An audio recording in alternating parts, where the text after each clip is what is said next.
Scores and stories in 30 minutes. I'm Jeff Rust at the Fan Sports Desk. To listen live or on demand on the Odyssey app, the Fan's desktop player, or tell your smart speaker to play 1080 The Fan. Tired of getting dinged by subscriptions? We won't send you a bill. Portland's sports leader, 1080 The Fan.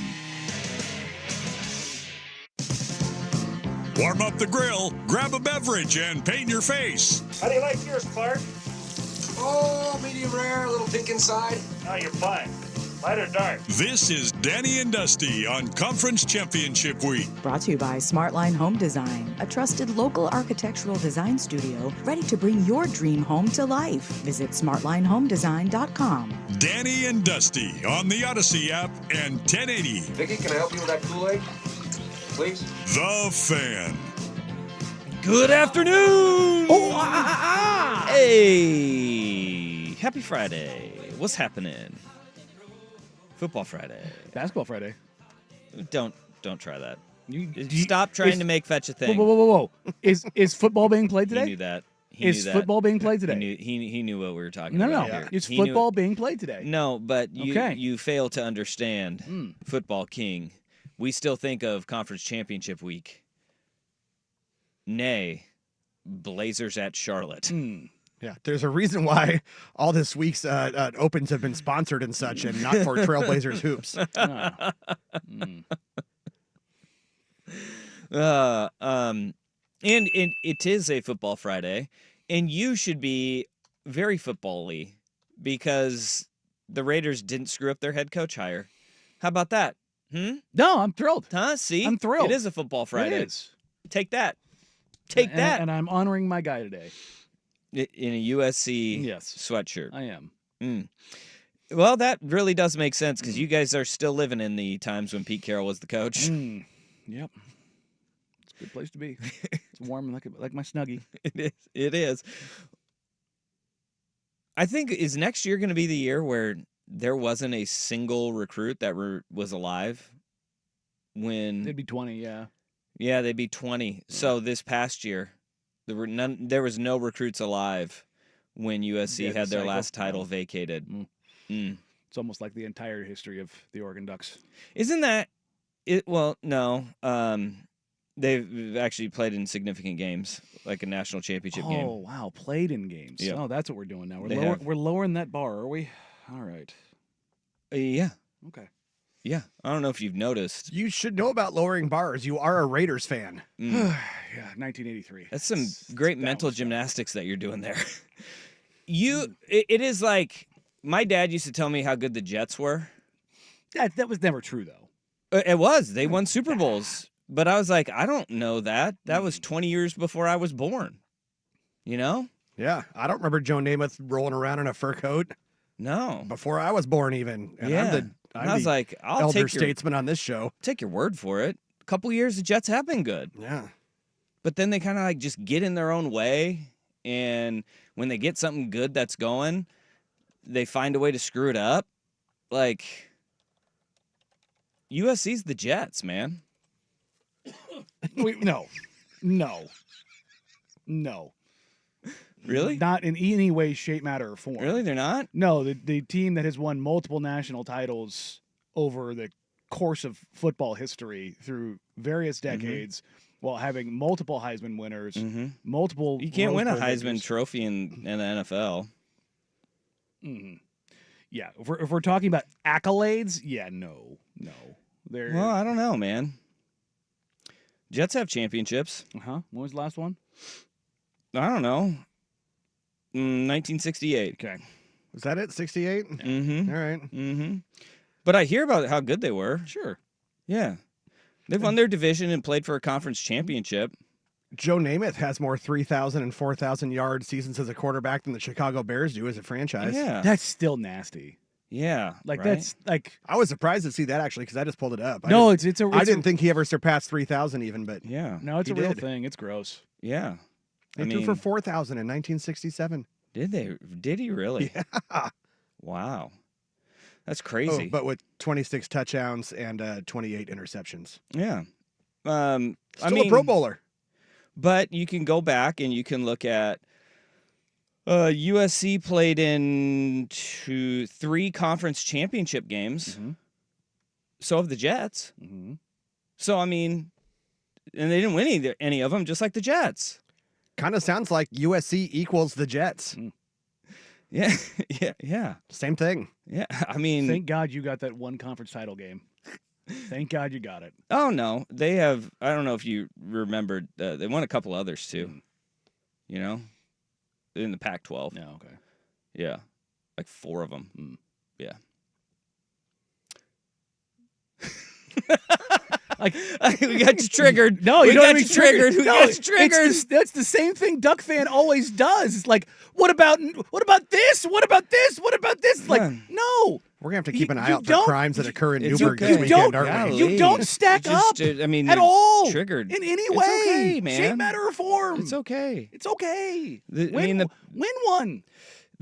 Okay. Win one. Yep. One. They're working on it. They're trying, man. Singular.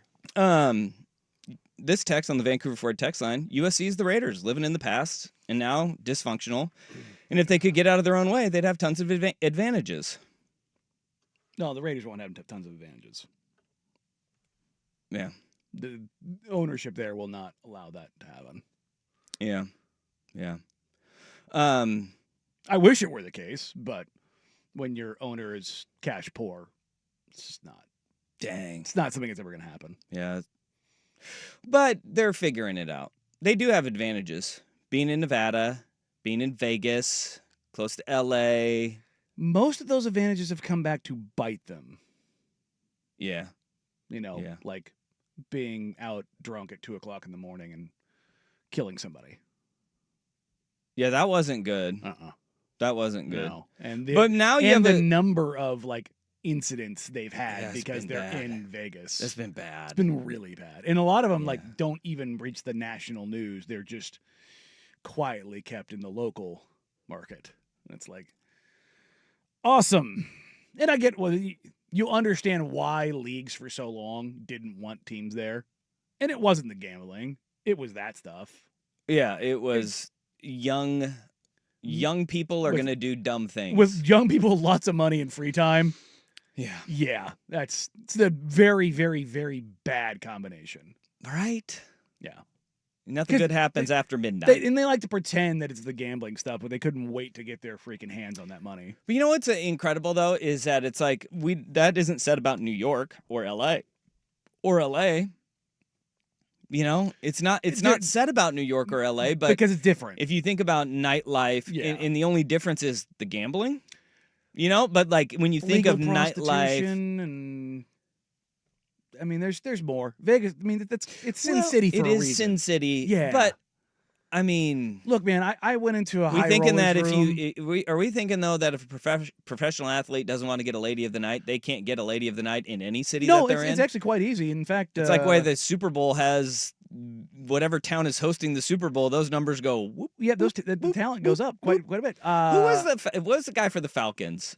Didn't he get popped? Eugene Robinson? Robinson. It's Yeah. actually funny that you didn't mention he get popped for? He mentioned Atlanta.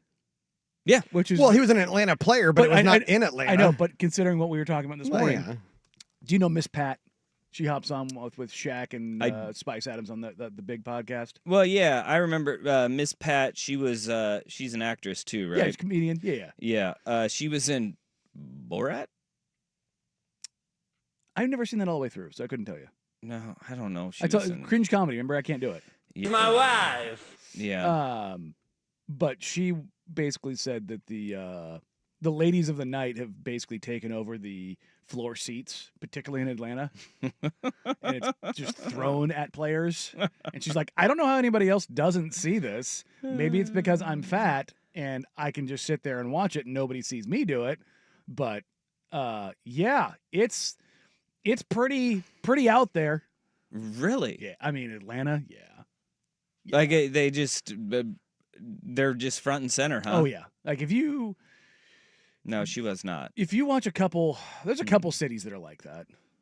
There's a couple cities. Miami's like that. Miami. New York is not like that because the celebrity row is very prestigious, and the Knicks control that with like an iron grip. Well, so is LA. LA is Yep. like that too, where it's like those tickets are. You've got to be somewhere in the middle, Mhm. right? Where you're a very big city, but Mhm. you don't have a lot of stars that live there. Yeah. What's Dallas like in that? Like Yeah, Dallas it's too Texy. yeah, well, They're not gonna- too much. They got lots of steers down there. They Yeah. got too much big money. Whoa. Stuff. Okay. I mean, it is Longhorn country. It's lots of cows. Which shout out to the Oklahoma City fan last night who hit a half court shot and immediately went horns down. Oh, really? Playing the Mavs, Hell yeah. horns down immediately. That is a great one. That is to have the presence of mind to celebrate and then immediately go horns down. Yeah. Look, Oklahoma, you suck, and Texas is just leagues better than you at everything. But that's the kind of pettiness that I love. Love it. Absolutely love it. Did you see the? I think it was at Nebraska, the full court putt for a Porsche. No. You see this? Dude, Dude nailed a full court putt. In like, which I that's mean, it was a so tiny, hard to do. Well, it's like you talk about putting on glass on like a tough green. You're Mm-hmm. literally on a basketball court, and he nailed a full court putt for a Porsche, and the whole place went crazy. Well, apparently he pulled off the perfect like fist Yeah. pump, arm pump. He Yeah. he tigered it. Tigered it real well. Yeah, but it was like Country Club Larry the Cable Guy was his look. But man can putt. Obviously, yeah. What's crazy about that is when you see that, you see how uneven a basketball floor is. Is the ball just like the ups and downs in the wood? Like even though it looks flat because it's like covered in resin, they've leveled it out as best they can. Yeah. But you just see the ball bouncing and like kind of rolling around, and you're like, but he hit it straight. Why is it? Well, it's What's still going lots on of here? like, what, 1.5 to 2-inch panels of wood. Oh, I know. I know. Yeah. But like, you just think like it's flat, Yeah. and you don't like cognizantly realize just how much undulation there is as it bounces. Like you That's look at what it, you makes- think it's like a pool table, but Yes. it is not. Yeah. And that's what makes that putt so insane. Yeah. Is that yes, it's 90 feet. It's not like a hockey rink. No. This will not be a surprise to anybody. The Nebraska fan who nailed the putt was wearing a camo hat. Dad, that's Right on brand. Yeah. But I bet like one of his buddies was the guy who got drawn for it, and they're like, "No, dude, you have to do this. You're the guy who putts in all of our scrambles. Like you've got to be the guy." You can't do that though. And he nailed it. like he the, nailed the, it. The contest rules, man, that stuff is so specific. Yep. Like the insurance on that stuff, And like then- they will not let you change anything. It's so crazy. Yeah, and he got the keys to the Porsche like on the court. Oh, I that's guarantee kind of cool. you. They took him away. I guarantee you he gave that back because you have to pay Taxes. Like Yeah. you're basically just buying that Porsche. It's like I don't want to do this. What you do is you take it and you immediately sell it or trade it in somewhere. Yeah. That way you get, Like that Paul Skeens Downsize. card. If you're an 11-year-old living in Los Angeles and you're offered 30 years of Pittsburgh Pirates. yeah. What did he season end up tickets. getting for that? I haven't seen a number I don't know what you guys are talking about. There's a 1-of-1 Paul Skeens rookie card. that has like it's a signed like piece of his jersey Yeah, from from his his debut. Debut. Yeah. Did he And it's put in literally this- 1-of-1. There is a card. Is he in the spokes of the kid's bike? So he well, Right. some kid pulled it, and they offer the offer before they found him was was it lifetime or 30 years? 30 years. 230 Behind home plate. behind home plate season tickets Mm-hmm. and a bunch of like swag pirate stuff. Like There was like a It was- I mean, private softball game at PNC Park like for it was you and pretty 30 of good your stuff. friends. And then Livy Dunn was like, "You can come like hang out with me in hang my out with me suite in my during a suite." game. I was like, The 11-year-old's like in. yeah. But I mean, the money behind that card is also if it's in like 8+ shape. Yeah, I mean that thing's worth a fortune. Really? Yeah. So, but And he's 11. oh, this That's is like well, getting this your Wonka well, this card. was before anybody knew who pulled it, but some Yeah. kid eventually ended up pulling it. Yeah, So what? They're gonna lowball that offer now? I don't think so. I think if it's a kid, you But, maybe add some more to it. But like, what's a kid? And you said What's he's the- in California. put some money in the college what's fund. what's a kid in California gonna do? Behind home plate tickets to the Pittsburgh Pirates? Exactly. Yeah. You know. So that's what I'm saying. Like, well, how about you buy two? If he's an LA fan, maybe not behind home plate because those are a little pricey. for the Angels. Yeah, there you Let's go. I mean, if you're gonna give him Pirates behind home plate, I mean, let's be real. Well, it's not Paul's fault they suck. He's the good. equivalent is the Angels. That feels low. That bar feels low. You get to see Mike Trout sometimes. Well, maybe. I said sometimes. Yeah. You Say maybe for another year You sometimes get to before see he him. finally gets fed up. Well, It'll be worth it. Yeah. Well, if we know anything about the Angels, though, they'll definitely have stars and they'll find a way to screw it up. Yeah, that's true. So you get to see him just like watch them. Perfect. Yeah. It's tough. So kind of like the Pittsburgh Pirates. Yeah, God. Yeah, there we go. I hate sheep owners, Mm. especially in baseball. You've no reason. You print money. Artie Moreno, man. You print money. Yeah. All right. Well, let's get this show on the road. I don't know. Don't we have? I don't even know where don't we have an went. animal fight to talk about? We do. We do need to go through that. We need to get to that today. And again, we didn't do it yesterday. Because you were too busy trying to trigger me. Well, that is true, and it worked. It worked. You were feeling it. Okay, we put 4 animals in a cage. Who's coming out alive? A lion, a gorilla, a grizzly bear, or a python / most dangerous snake you can think of, anaconda. It's a very large snake in this picture. The responses that I saw to this post on the internet, they just did not make sense. I believe this is clear cut. The 3 of us have not talked about this at all. I think it's pretty clear cut myself, too. We will take it to the people. A grizzly bear, a lion, a gorilla, and very large snake. Who makes it out of there alive? Parameters are they're all riled up. They will fight each other. And they cannot leave. Yeah, Yeah. It's a death cage. It sure is. They're all really hungry, but not starving and malnourished. Yeah. They need to peak get fighting out. shape. That's right. Yeah. That's right. All right. We will get to that today, but we didn't get to it right now, and we're not going to get to it next because we got conference championship weekend. We've got 2 head coaches hired in the NFL. What I believe is a surprise to many firing of an offensive coordinator in the NFL. Where we got to start though? Oh boy, them Blazers last night. They won a game. Things happened. They won a game, but I think the Magic lost that one. Danny and Dusty on the Fan.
Blazers won last night in Orlando as 7.5-point dogs, 101-79.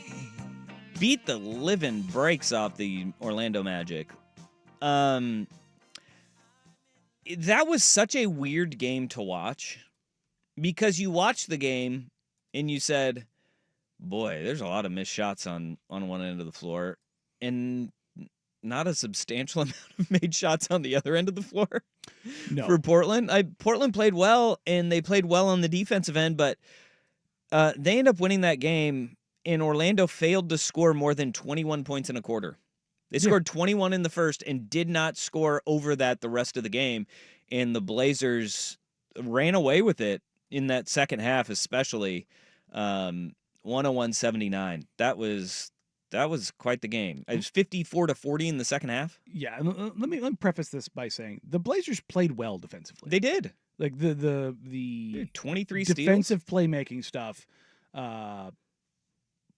14 steals. 14? Yeah, if you're looking at the ESPN, Oh, the ESPN thing the is all ESPN feed wonky. is so jacked up. 14 steals, 12 blocks. That's a good day. Yeah, when you've got 26 stocks, that is a hell of a night. Damn. Now, was that all their defensive impact? No, because Paolo Banchero played the worst game of basketball I've ever seen him play. That was rough. It looked like somebody snatched his body. And you go, yeah, the Blazers had some stuff to do with that. And the big thing was Jabari Walker ripping him 5 times. He had 6 steals of the night, and I'm almost certain all 5 of Paolo Banchero's turnovers were as a direct result of Jabari Walker. But this is something that, as Which I was is watching the crazy. game and saying, like, yeah, Paolo Banchero's shots aren't falling, but at the same time, they looked so uncomfortable playing alongside each other, Franz Wagner and Paolo Banchero, and that was Franz's return from that oblique injury that's kept him out for... He was on a 20-minute minutes list, or minutes restricted, ended up going to 24 minutes, and he balled. But he looked very uncomfortable, like Paolo Banchero looked like he just did not feel that he was in a rhythm, or he started forcing shots up that you're like, this isn't the guy that we've seen the last year and a half of him playing basketball in the NBA. No, there was a lot of things going on. Number one, the book is out on the Orlando Magic. Go under every single thing that they do offensively. Dare them to shoot. They shot 6 of 25 from 3 last night. Yeah, because they have like 807 footers. Yeah, they're them and the Blazers are the worst shooting teams in the league. Now, one of them is supposed to be a competitive team that's pushing forward. The other one is in the middle of a rebuild that doesn't have a star yet. They supposedly have 2. What you saw last night was and it's not the thing that's like, it's going to break them, but it's the thing is absolutely going to prevent them from progressing forward. It's their inability to shoot. Mm-hmm. Because the game last night, as bad as the Magic were, and I just tweeted this out a little bit ago because I wanted to know how bad the Magic were last night. In the three-point era, so since 1979, 1980, 1,236 times. 1,236 times. Okay. In 44 years. A team has shot under 35% from the field and under 25% from 3. Okay. 26 times in NBA history since the advent of three-point line, they have won. And that's what the Magic did last night. So their chances of winning were non-existent. Yeah. They did not win the game. They did not win. They lost 101 so to 79. For everybody's like, the Blazers should have lost that game. Do you know the level of suck they would have had to... The Wizards might have beaten that Magic team last night. Well, let's not get over our skis there. They were horrendous. Yeah, they were. I mean, it was an abomination of basketball. That was it. It was a very ugly game, and no Cole Anthony. Did that play a factor? Sure, he's a guy who's going to space the floor out for you. The difference in this game, yes, the Blazers played very good defensively. It might have been their best defensive performance of the season. All those things. The difference in the game was one of them had a player that could hit threes. Anthony Simons. That is the literal difference in this game. Ant goes out there and knocks down 3 of 6 threes. That's it. He's the guy that goes out there and scores. He's the guy that gets downhill. He's the guy that hits a shot when you need a shot to be hit and stretches the defense out. Okay. Well, he hit shots. I guess, Blazers won 3 in a row, which is not good if you're tanking. No. But it is what it is. they've been playing better basketball. Full stop. They've been beating teams that are better than them, and they've won 3 games in a row. Scoot Henderson, and I think this is one part where you go, maybe a little bit discouraging. The young guys who like on this season, you're like, hey, you want to see growth, development from young guys. Scoot did not play well. He fouled out in 14 minutes of play. And here's the thing. We talked about this on the post-game show. Scoot, okay, number one, I was surprised that they made the lineup change in the sense of the corporate investment, if that makes sense. I was not surprised in the sense of the coaching investment because Chauncey Billups and so many coaches in the NBA have a rule of not losing your starting spot to injury. Okay, yeah. So, and I just, in good conscience, you're not going to start Scoot Henderson over Anthony Simons. You're just not going to do it. Do you think not at this point? And like, I don't know, this may be wildly unfair, but if this game is played in Portland, do we think we still have the lineup change? Yes. I mean, he benched Shaden here. Yeah. Like I'm not sure where I fall on this right yet. Because I'm I say that I ask that question because coaches, players don't tank. Organizations do. Well, I'll say this: Joe Cronin's on the trip. Okay, so take that and, for what it's worth. And look, the lineup change does make sense when you just think of the lineup that they were going up against, right? Because I said they got 1.7 billion footers on that team. They went as big as they could with one offensive. They went Franz, Paolo, Wendell Carter, Contavious Caldwell-Pope. Those are 4 of their 5 starters. Those guys are all long for their positions. They're missing. And that at that point, Jalen Suggs. Yeah, at that point, and they started Anthony Black at guard, who's 6'7", and so you have Ant. They were big as hell. Ant was the scorer. It does make sense, especially with no DA, with no Donovan Clingan, right? That you try to get as long as you can, and that's why they went with Jeremy Grant, Robert Williams, Denny Advia, Tumani Kamara, and then Anthony Simons. Yeah. That makes sense from a matchup standpoint and why you would do that. In addition to you don't lose your job to injury, right? So there's a couple different ways that I'm interested to see where this goes because tonight Rob's out because it's a back-to-back. DA did tweak his knee the other night in Miami when he was playing really well. Right, I was going to say there was about 1.5 minutes left in the game.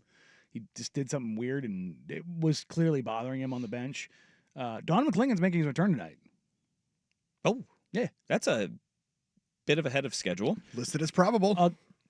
A game ahead, because I expected him to play against Oklahoma City, but Oklahoma City is a really tough matchup for him because they don't really have anybody for him to guard on most nights because they play like a 6'7" center who's going to run him around and just drive him ragged. We saw that earlier in the season.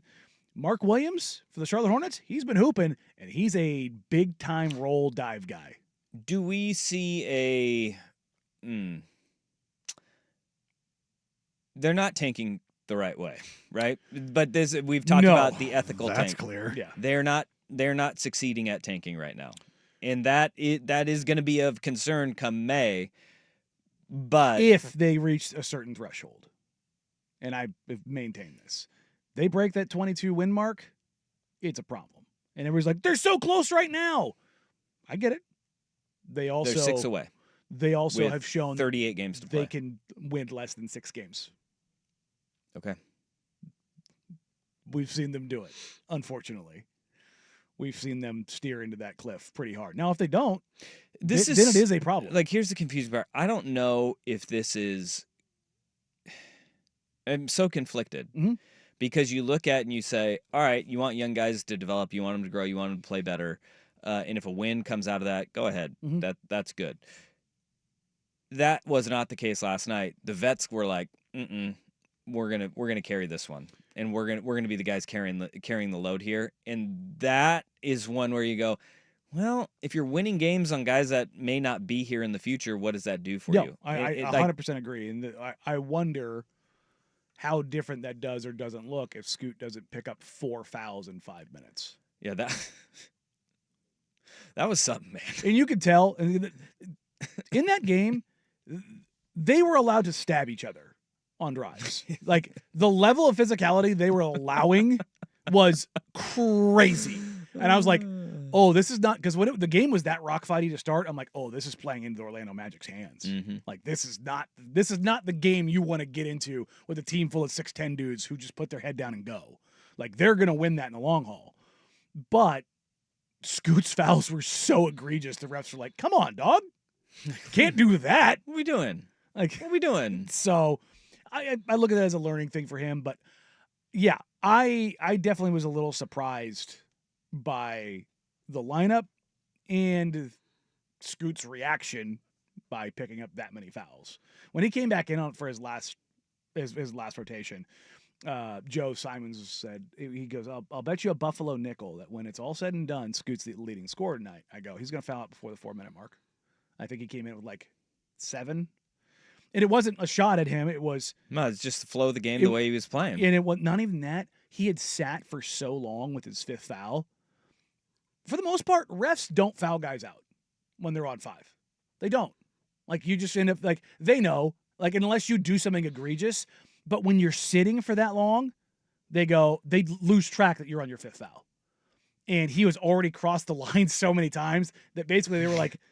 habitual line stepper. And he undercut a guy. Mm-hmm. And you're like, bro! Which is cardinal rule number 1, you don't do. Yeah, and it's like... And what sucked was he throws an absolute dime to Jeremy Grant on the possession before. Right-hand drive, live dribble, picks the ball up, rips it across his chest, through the defense, right into the shooting pocket to Jeremy Grant for 3. And I was like, ooh, that's a pretty pass. Before I can press send on the tweet, boop. And I'm looking down, and Joe goes, there's 6. And I went, you're kidding. I thought he was trolling me because it was so quick. And it was like, oh, all right, here we go. But I'm interested to see tonight. I think that my reeling suspicion is that a message is sent tonight. And you might have the great suck-off of 2025. Would this be a game that they're projected to win in the net and they lose? I think so. Okay. Because they've been picking up games that they've been winning 2 in a row. They were 7.5-point dogs, the Magic, yesterday. Yeah. Well. And they were 6-point dogs to the Heat. Yeah. The great suck-off. Don't bet on the Blazers. It's a bad. No, don't. In Any way, shape, form, or capacity. Over, under, money line. Do not touch Don't do it. Just don't do it. If you look at the Blazers with Vegas in basically everything, they're awful. If you guys are going to suck hard. That part. Yeah, go ahead, do that. All right, we got some feedback on the Vancouver Ford text line, 503-864-6326. We'll get to that after Rest with SportsCenter. This is a Conference Championship Week edition of Danny and Dusty. Brought to you by Smartline Home Design. Now, from the Fan Sports Desk, a SportsCenter update on 1080 The Fan. This update brought to you by Vulcan Design and Construction. Check out their award-winning outdoor living designs or schedule your free design consultation at vulcandc.com. First on the Fan, the Conference Championship Sunday coming up this weekend in the NFL. The NFC Championship game in Philly starting things off. Commanders at the Eagles. That's at noon on Fox. The Eagles are 6-point favorites. Then at 3:30 from Arrowhead Stadium on CBS, the Chiefs 2.5-point favorites hosting the Bills. ESPN's Adam Schefter reporting the Raiders hiring former Seahawks head coach Pete Carroll to fill that same role in Las Vegas. It is a 3-year deal with a team option for a 4th. Carroll is the 5th Raiders head coach since the team moved to Las Vegas in 2020. ESPN's Jenna Lane reporting late last night, Buccaneers offensive coordinator Liam Cohen agreeing to become the Jaguars head coach after initially spurning them to return to Tampa to become one of the league's highest paid coordinators. Jacksonville reached out again after parting ways with GM Trent Baalke. And ESPN reporting the Texans have fired offensive coordinator Bobby Slowick after 2 years. Houston also reportedly let go of O-line coach Chris Strausser and assistant O-line coach Cole Popovich. In the association, the Trailblazers wrap up their road trip this afternoon in Charlotte against the Hornets. Robert Williams III, DeAndre Ayton, both out. Chris Murray questionable. Anthony Simons, Donovan Clingan, Tumani Kamara, all probable. 4 o'clock tip on K2 2.2 on your antenna. That's Xfinity Channel 302. The Blazers are 5.5-point underdogs. More sports scores and stories in 30 minutes. I'm Jeff Rust at the Fan Sports Desk. Listen live or on demand on the Odyssey app, the Fan's desktop player, or tell your smart speaker to play 1080 The Fan. Jump back to earlier parts of your favorite fan shows on the Odyssey app. The only way to rewind Portland's sports leader, 1080 The Fan. It's football.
Five zero 864-6326 is the Vancouver Ford text line. Your dollar goes further at Vancouver Ford. They treat you right before, during, and after the sale. Visit them online at vancouverford.com. Blazers win 101-79 in Orlando against the Magic. Back at it tonight against the Charlotte Hornets.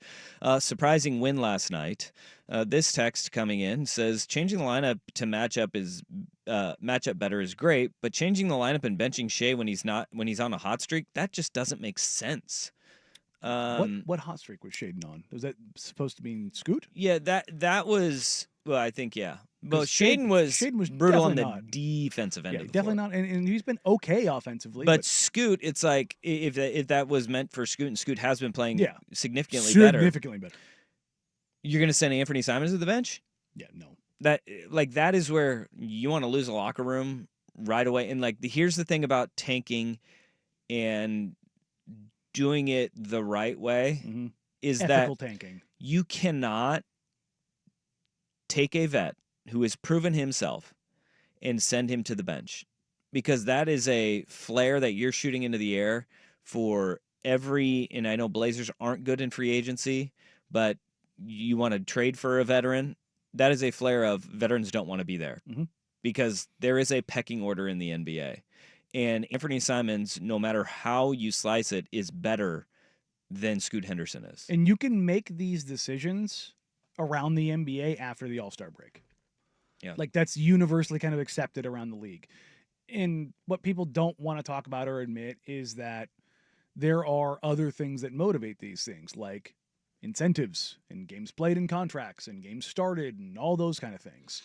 And there's a certain, I don't know, trying to think of the right word. There's a certain prestige.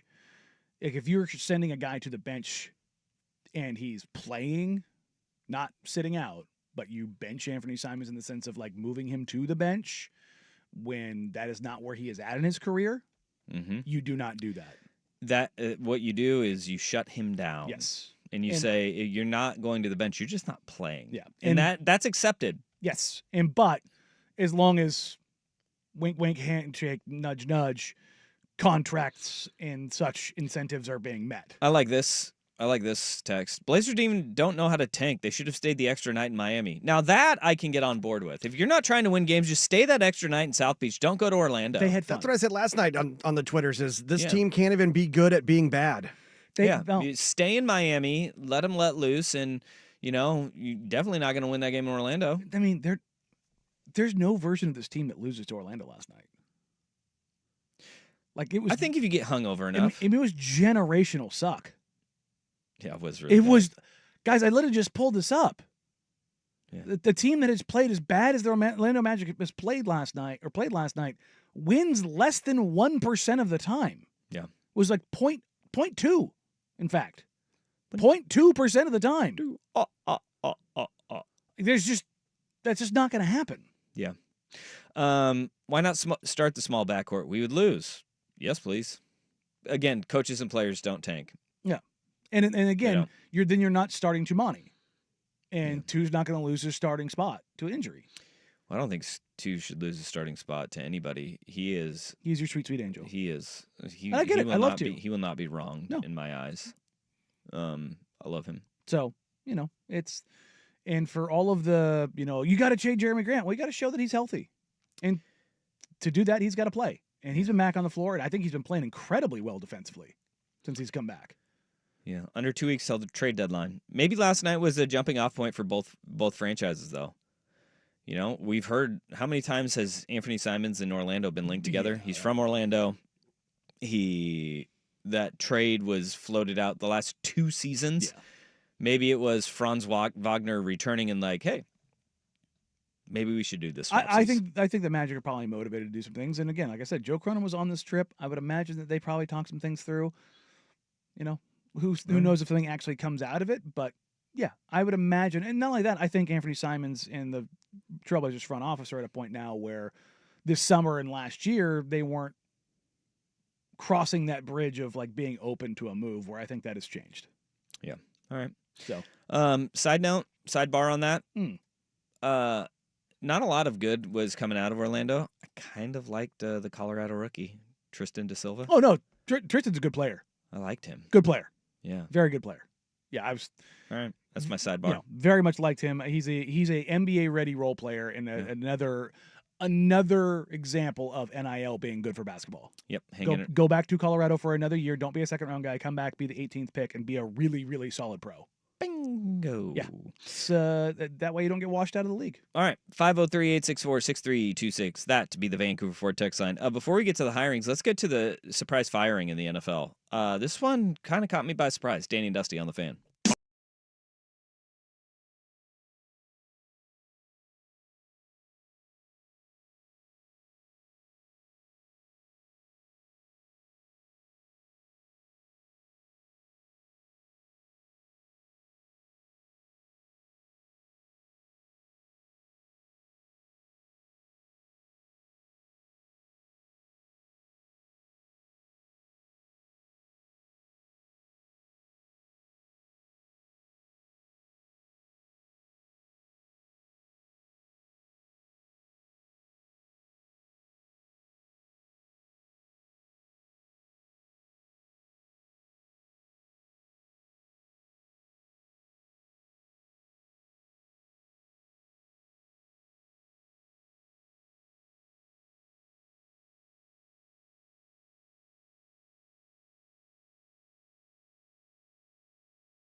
Houston Texans fired offensive coordinator Bobby Slowick today.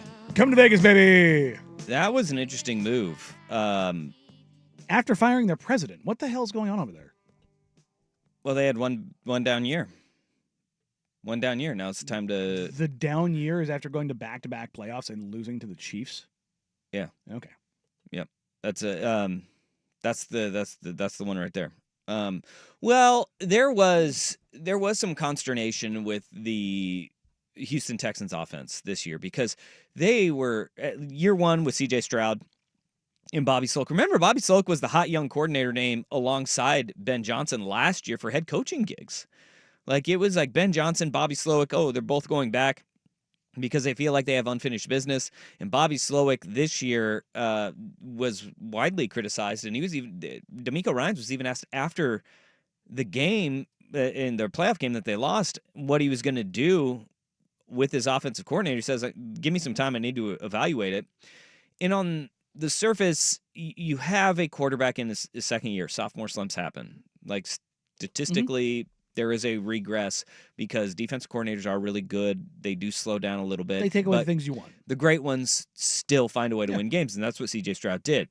But I think the biggest issue, it was not C.J. Stroud, and I don't even think it was play calling. They also fired both of their offensive line coaches, their head O-line coach and their assistant offensive line coach. They were absolutely god-awful offensively in the trenches.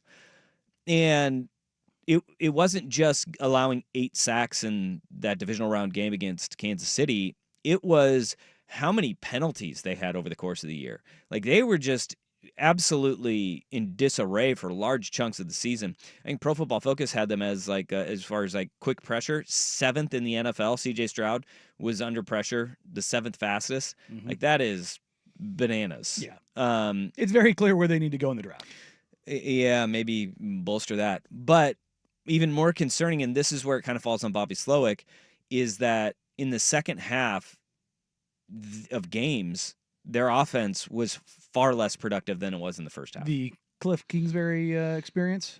Well, as a head coach, Cliff Kingsbury, yeah. As an offensive coordinator, Cliff's he can dial it up in the second half. Although they started to say that was a problem this year with the Commanders. Yeah. And it was like, well, that was the second half of the season. Yeah. Like, we're talking individual games. Sure. Second half of the game, each game was far, far worse than it was in the first half. And that is, all right, adjustments, play calling. All right, what are you doing over the course of a game to say, all right, they're going to take this away. What are we going to do to counter that? And I think this move, very reactionary, though. Think of all the injuries that they had. Mm-hmm. You know, they go out, they get the acquisition of Stephon Diggs, tears his ACL. Mm-hmm. Tank Dell, he blows up his entire lower leg.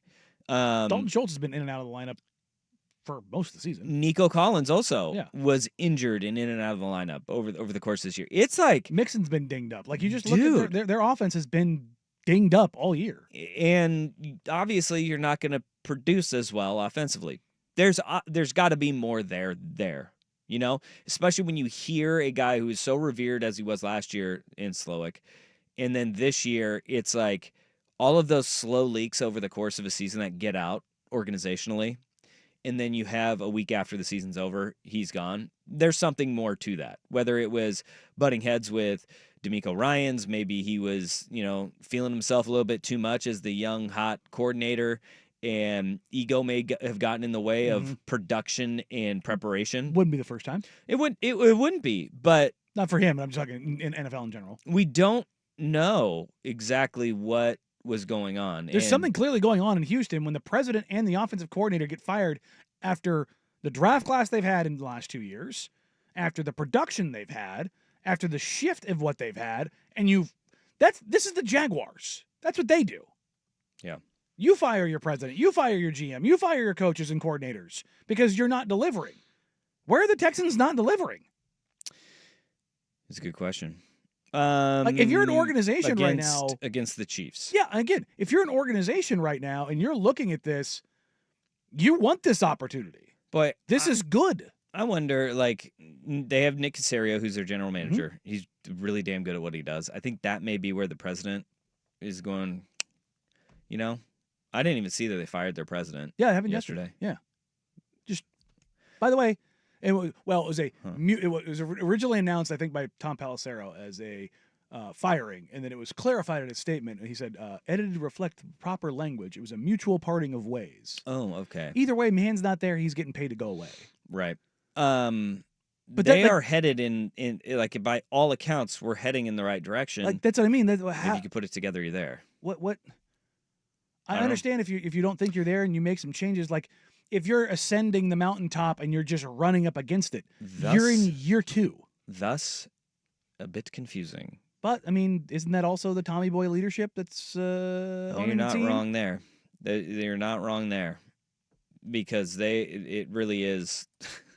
They do call him Tommy Boy because he took over for his dad, and Cal McNair is his name. Bob McNair died, and Cal McNair is the new guy. That in Houston they call him Tommy Boy because he's running the family business, and his middle name is Calhoun. So close to Callahan. It really is. So close. It really is. But that was a confusing one. But now you said bring him to the Raiders. Will Bobby Slowick land on his feet and do it in short order? Heck, there's still a couple head coaching vacancies out there that who knows what happens, because 2 teams are desperate. We saw 2 more head coaching vacancies filled over the last 24 hours. Oh. The Raiders and Jags get their guy, and there is storylines aplenty behind both of them. Danny and Dusty on the Fan.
From the Fan Sports Desk, a Sports Center update on 1080 The Fan. This update brought to you by Crunch Fitness. Memberships as low as $9.99 per month. Find your Crunch time in Portland, Vancouver, and online at crunch.com. First on The Fan, Conference Championship Sunday coming up this weekend in the NFL. The NFC Championship game in Philly starting things off on Sunday. The Commanders at the Eagles. That's at noon on Fox. The Eagles are 6-point favorites.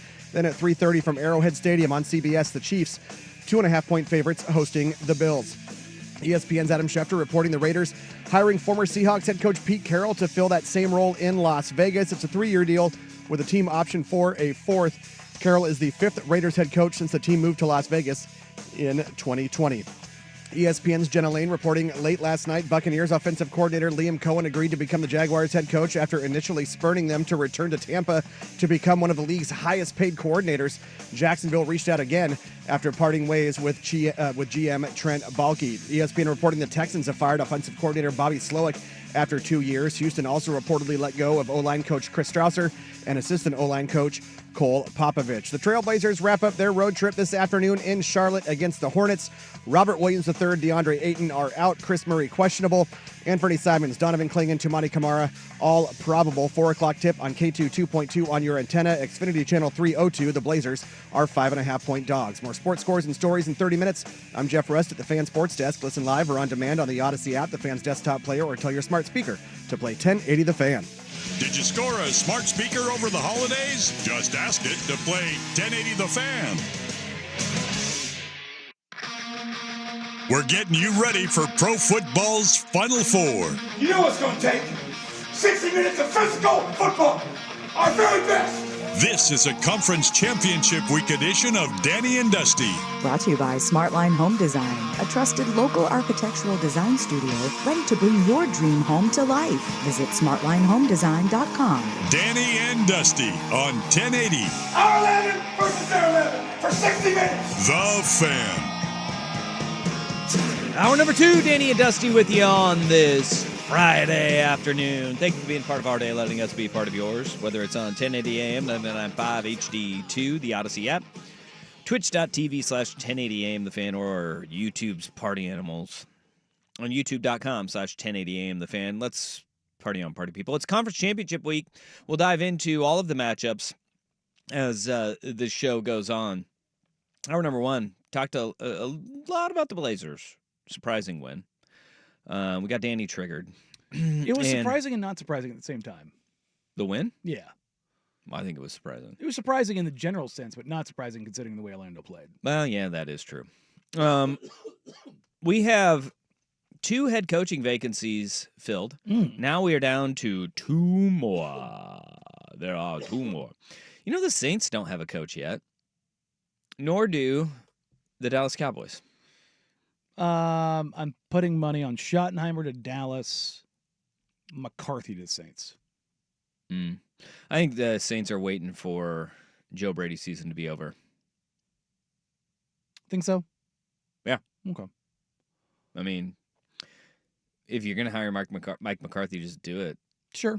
You know? It's fair. I mean, just get that one out of the way and Or at least down the road. You're going to interview Joe Brady and give yourself the opportunity because nobody else is going to hire McCarthy between now and then. Yeah, well, Dallas may just be like, that was a bad idea.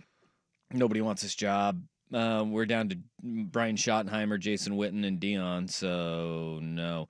The Schottenheimer thing, there's now the reports out there that Jerry's kids are the one that have leaked the Brian Schottenheimer thing because they think it's a good idea, but Jerry might go the other way now. No, he's on Team Dion, and he was never on Team Shoddy.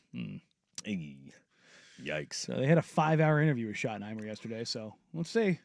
That's how it goes, dude. But there's been a lot of people that have been on it, including Joseph Hoyt, who was really the first person to float Brian Schottenheimer's name as a potential head coach. That is the son of Marty Schottenheimer, because it's not a common name, especially not in football. No, but it's just like Lombardi. He's been an offensive coordinator for a long time and quarterbacks coach. He was like with Sanchez and Favre in New York with the Jets before. Very highly regarded. He's been a guy who's been around for a really long time, but not ever brought up as a head coach type guy.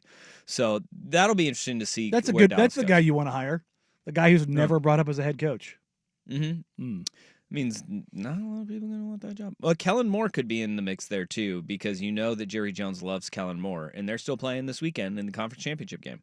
So we'll see how that shakes out. But we did have really 2 jobs filled over the last 24 hours that I think for each team, they finally got out of their own ways.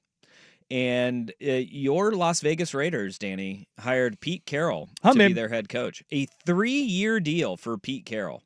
When Ben Johnson was no longer available, this was my number 2 choice. If you're not going to get the guy that you're going to go with going forward for the long haul, potentially, get me the stopgap guy that's going to get your culture right, that's going to set things on the right path, and get the vibes right in the building. Because I don't think the vibes have been right for 5 years. He turned 74 in September. And yet still has the juice. Will be 77 at the end of his deal. I think there's an option year for a retirement home. Sure. Okay. But Pete Carroll, I agree. He is what they need right now. Yeah. He is what the Raiders need right now, because if you're not going to go out and get the young, offensive-minded head coach, which could be a disaster with the way that their roster is right now, where you have really one guy on each side of the ball that Brock you're Bowers, like, we're Max good. Crosby. We're solid there. That's 2. Really solid. 2 of the best the best player at their position and one of the 5 best players at their position. But that's quite a bold claim, Max Crosby, best player at his position. No, the other way around. Oh, you think Brock Bowers is the best player at his position? Right now, yeah. Oh, okay. That's even more of the, because Max Crosby is top 5. Yeah. He's for sure. really damn good. Yeah. He's really, really, really I good. mean, who was the first team All-Pro tight end this year? Well, it was Brock Bowers, but I will still. Travis Kelce getting any younger? I will still take Travis Kelce Sure, this year. That's fine. Yeah, I will.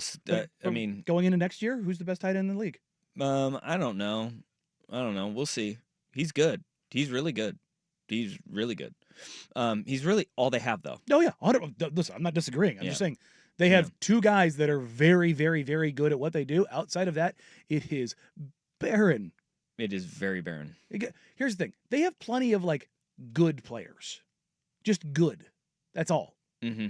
But none of it really fits together or makes a ton of sense. Right. And so you're going to bring a guy into Pete Carroll who he can build a culture better than anybody else. He's done it in several places. Immediately, he is going to have credibility in that locker room. He is going to be able to start getting everybody in line of, this is how you win. This is the culture that builds winners. This is how we're going to do things around here. At that point, you can hand it off to whoever's next after 3 years, right? And that's what I hope going to they be the get right. important thing. Yes. And we just talked about Bobby Slowick.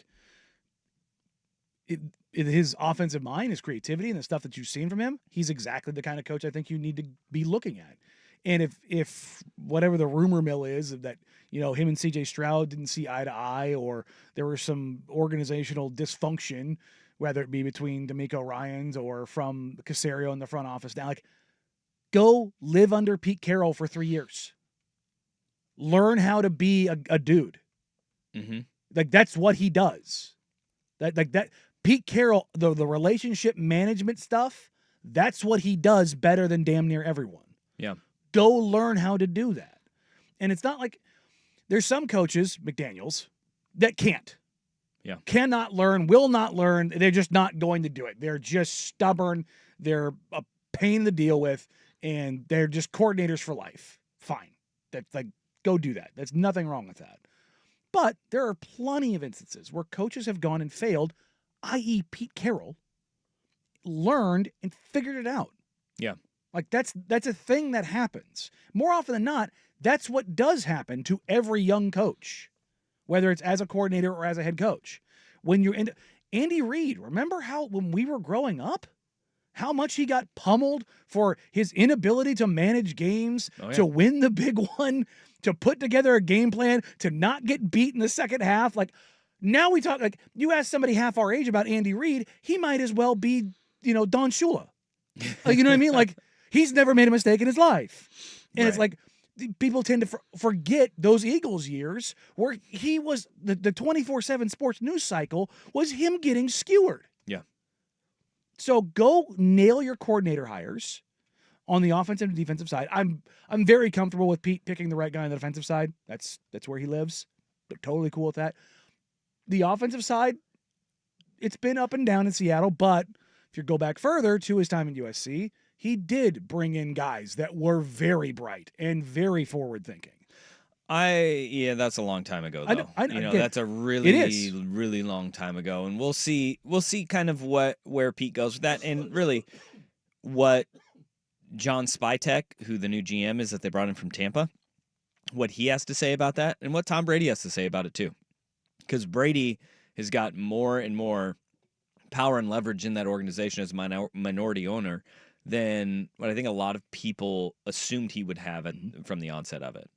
And that will go a long ways in two things: who your offensive coordinator is, because that will be the signal of where they want to go stylistically on the offensive side of the football, and then who your quarterback is. Are you ready for Russell Wilson?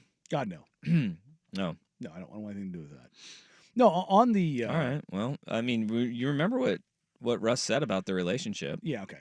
Right?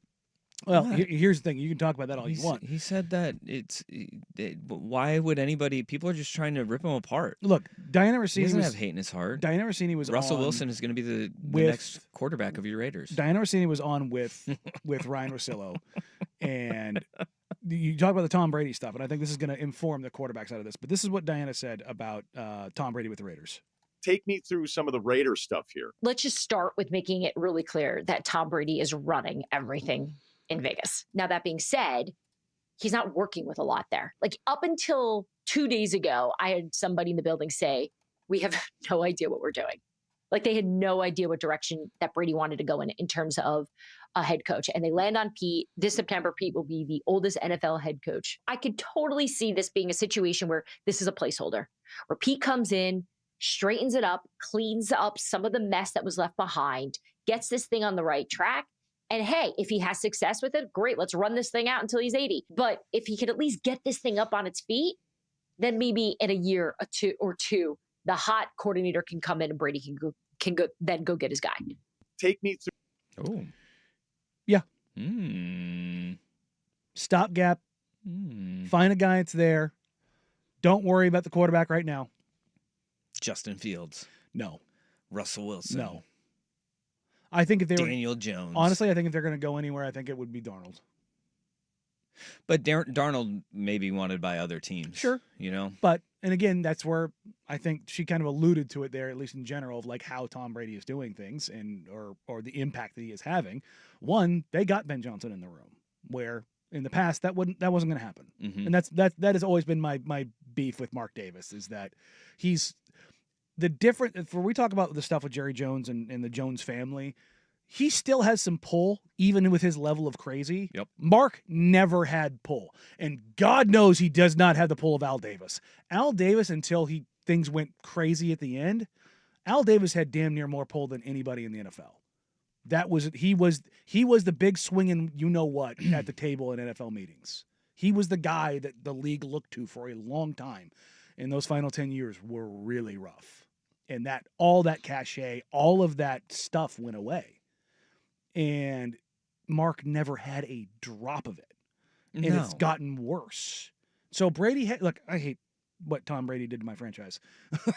But he is bringing some level of credibility back. Yeah. This is going to be tougher. Like the offensive mind, bringing him in, a quarterback that is functional, that's easier said than done. It is. Especially when you have, you're bringing Pete Carroll in for 3 years. Mm-hmm. We talked about the quarterbacks next year in college football. Yeah, it's not great, Bob.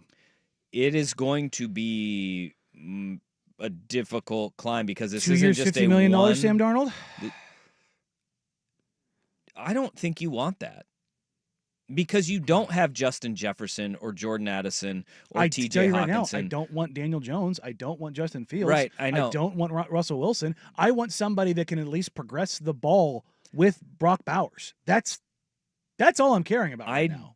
I think that Sam Darnold without a cast of characters and a great play caller is just like those guys, because that's what we've seen over his career before last year with Kevin O'Connell, Justin Jefferson, and again, Aaron Jones. That's where I'm saying if you get a combination of Slowick and him, I think you at least you're not in a good spot. You're in a better spot.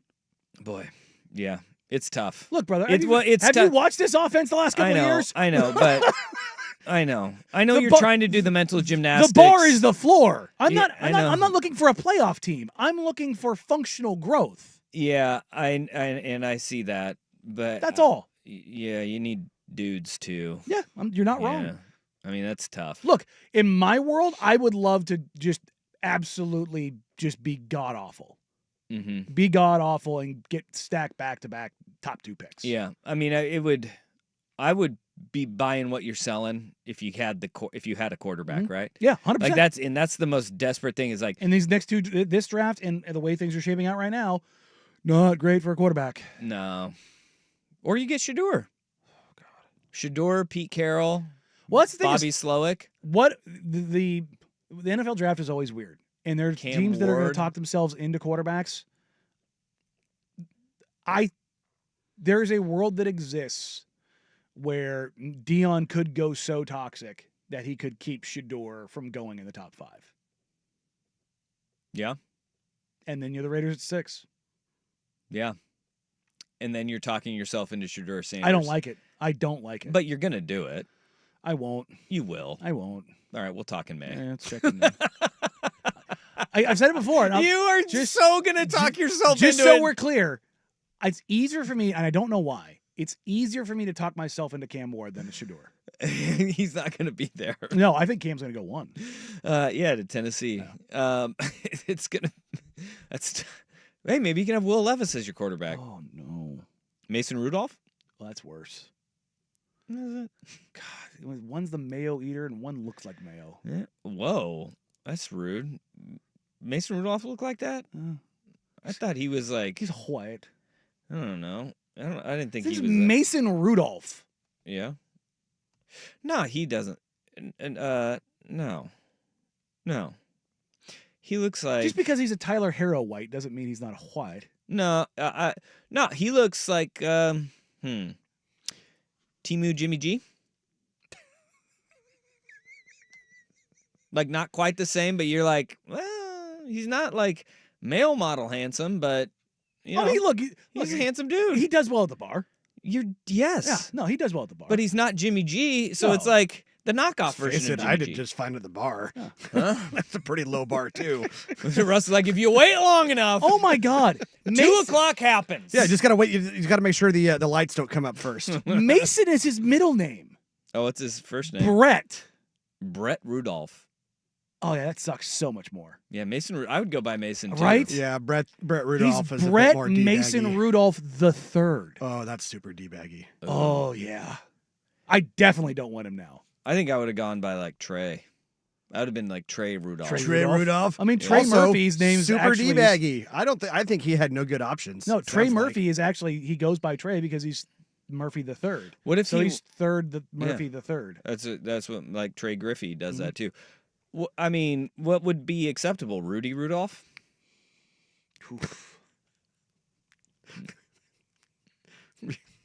No? Rudy Rudiger. Well, you just drop the B and go Rhett Rudolph? What do you want to call him? Well, Red, that's a little bit better. To some. To some. To Especially down To south of others, that it'd line. be Rudy Rudolph. You know? Come on. He's got a brother named Logan Rudolph. Oh, cool. He's an actor. Oh, see? I told you. Handsome family. Yeah. All right. Well, that's talking Rudolphs. The Jaguars got their guy, and again, order of operations, not their strong suit in Jacksonville. Danny and Dusty on the Fan.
Jacksonville Jaguars have hired their head coach, and it is former Buccaneers offensive coordinator Liam Cohen. Liam Cohen, after 1 year in Tampa as a play caller, he gone. I'm sure this is a totally normal transaction, right? No. Again, we've talked about this Jags team and their order of operations being off on everything that they do, including having the owner answer a question about firing the general manager if the new head coach wants Shad Khan to do so, and him saying, yeah, if they made a compelling case, I would. The GM was on the call. A couple weeks later, you have Trent Baalke, the general manager. He gets fired earlier this week. A couple weeks after that, the Zoom call happened. And then I believe it wasn't it the day after Liam Cohen said, "Deuces, I'm going to stay in Tampa." Yes. Yeah. This happens as Liam Cohen, who was the front runner to get the Jags job, said, "No, I'm going to go back." It was reported that Todd Bowles went to ownership of the Tampa Bay Buccaneers, said, "Hey, we need to open up the pocketbooks. We need this guy to stick around. We want him to stick around." Ownership did. They gave him a butt ton of money to come back and continue to mold, develop, and grow Baker Mayfield as a quarterback. And the next day, after Trent Baalke was fired, Liam Cohen goes and interviews with the Jacksonville Jaguars again and gets the job. Yikes. Love to see it. Yeah. Love to see it because the dysfunction here is just fantastic on so many levels. This part of this reminds me of kind of like the anti-Monty Williams deal in Detroit. Do you remember that whole process? Yeah, where they just paid him more money than anybody because nobody wanted the job. Not just that, he didn't want the job. Yeah. He was like, he wanted to step away. He was first it was $8 million, then it was $10 million, then it was $12 million, then it was $15 million a year. And he was like, all right. Okay. Like it got the number got so astronomical. He was like, screw it. And look, I get leveraging and getting contract extensions again. Well, that's part of the gig. But if the money is the ultimate part of this, and I'm not saying it can't be, but when it is, it becomes a little bit of a problem usually because you're just like, this thing isn't perfect. And for me, I look at this from Liam Cohen's side of this of he interviews with the Jags. Trent Baalke is clearly just, you're just like, oh, you are a drag. I don't like you. I want you gone. But kind of like this gig, staying in the same state, tax-free still. I like Trevor Lawrence. Done some stuff with Baker. I think I could do some stuff here. But God, Baalke. So you tell Shad Khan on your way out, look, you find a way to get rid of him, maybe we can talk. But I just don't think you're going to do it. So I'm going to go back to Tampa. You leverage that. Shad Khan calls your bluff. Packs Trent Baalke up, says, yeet, throws him out the door, and then you're like, oh, crap, I really want that job. Yeah, I don't think that's how it went. You don't think so? No. I think he interviewed, and I think he did tell Shad Khan, like, I'm not taking that job without the general manager, which is also, with this general manager, which is also a weird thing that you're hiring out of order. Usually you go front office, then head coach, so you have alignment. You can still be aligned with your head coach and your GM, but it's a weird power order that you have there. I think that all of those things did happen with Trent Baalke and saying, no, I don't want to be here. But I don't think it was the money that was involved. I think it was, we can't get out of our own way until one guy is gone. And then if that guy's gone, yeah, give me a call. And then he got that call and was like, all right, I'm in. Because the weird part about all this was the reports out of Tampa are that the Buccaneers were trying to find and contact Liam Cohen all day yesterday and couldn't do it. Like, they couldn't find him because he didn't have that new deal signed. And they were like, hey, man, we got these reports that you're in Jacksonville. What is going on? This is a DeAndre Jordan situation. Yeah, and that's how I think it played out. Is like, I don't think money had anything to do with it. I think everything that had to do with it was Trent Baalke. And then he was like, all right, this is not hard. It's easy. And then Shad Khan put the chair in front of the door. Yeah, that's yeah. right. No, and Mark that's Cuban what I mean. was driving around all furious, but this was Todd Bowles this time. But I'm not saying the money had anything to do with it. I'm saying in the situations where you do throw money at it, where the Bucs were trying to throw money at Cohen to get him to stay, as opposed to the idea. I think Cohen wanted to take the job. It's the opposite of Monty Williams, where it's like, instead of taking the job that he wanted to take, he didn't take the one that had all the money. Does that make sense? Yeah. Okay, that's where I'm going with this. Like, I think this is like, it reminds me of that, but it's the other path of, I want the job that I want, where just because you're throwing money at it doesn't make it better. I wonder how much it plays a factor into this, though. All of the reporting that came out after he turned down the Jags, of one of the big reasons why is because he didn't feel he had the connections within the NFL yet to hire a staff. Yeah. Like, that is still a big, like, red flag, because also you don't have a general manager, and so oftentimes general managers have those connections too that say, hey, we can be in alignment here where I know this guy, that guy. And so, again, order of operations, Jacksonville Jaguars, not making sense. Yeah. And you can't I don't think they're out of the clear yet. And you can't even go back to the organization that you just left with John Spytek because the Raiders just hired him. Mm-hmm. Well, and also, going outside of the order of operations opens up the avenue for, in 2 years, if Jacksonville is underwhelming under the next 2 years, or over the next 2 years under Liam Cohen, then whatever new GM comes in is like, hey, this isn't my guy. And then all of a sudden you're doing a rinse and repeat, every 2 years or so. That's the interesting thing is there does seem to be more of a coach pick the general manager than general manager picks the coach thought process change in the NFL. Have you noticed that? It's not happening everywhere, but I've seen those discussions. I think it happens. How often is it? In how many lines of work too do you have somebody where the employee gets to pick their boss? I think that it is the franchises that are not well run. No, wait, but Jacksonville historically has been very. Oh no, wait, that's not right. I think it's kind of like kind of taking a look at this here. Yeah, the one that I could see if Jacksonville is going to go out and make a hire, I could see them turning to the Rams front office. And they've done pretty good in the draft. Looking at one of the Rams' second in commands, because Liam Cohen, he did come from Kentucky last year, was the offensive coordinator at Kentucky in 2023, but in 2022, he was the OC for the Rams. I could see them going and saying, all right, who's second in command behind Les Snead in LA? Mm-hmm. What do you guys do? Player development, player evaluation, and what markers that you're looking for to develop. And I think that may be the way that they go for a GM. That's the way that a lot of these hires do go, especially when you have a head coach that is going to have some say in it, is you go through that same tree.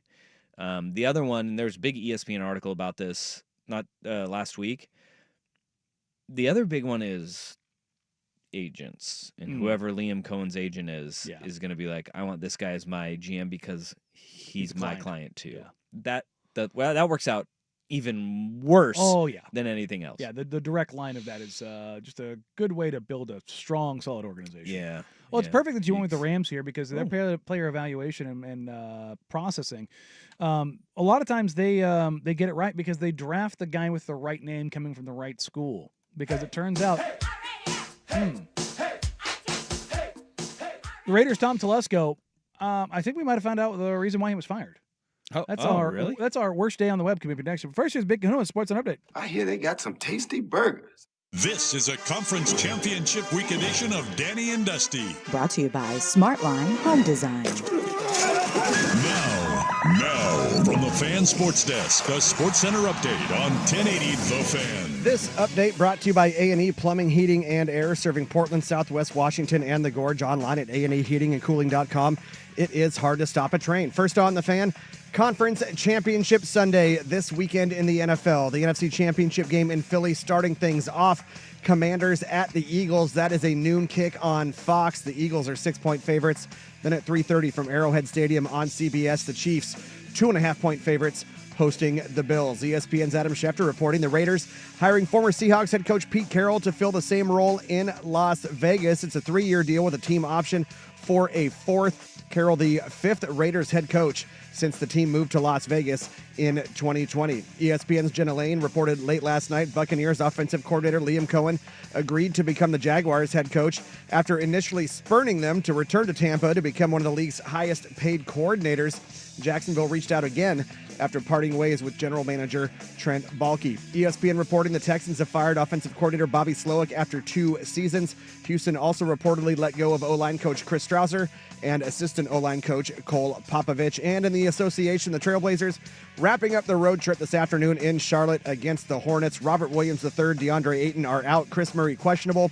Anthony Simons, Donovan Clingan, and Tumani Kamara are all probable. It's a 4 o'clock tip on K2 2.2 on your antenna or Xfinity Channel 302. The Blazers are 5.5-point underdogs. More sports scores and stories in 30 minutes. I'm Jeff Rust at the Fan Sports Desk. Listen live or on demand on the Odyssey app, the Fan's desktop player, or tell your smart speaker to play 1080 The Fan. Did you score a smart speaker over the holidays? Just ask it to play 1080 The Fan. Is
.1080 The Fan.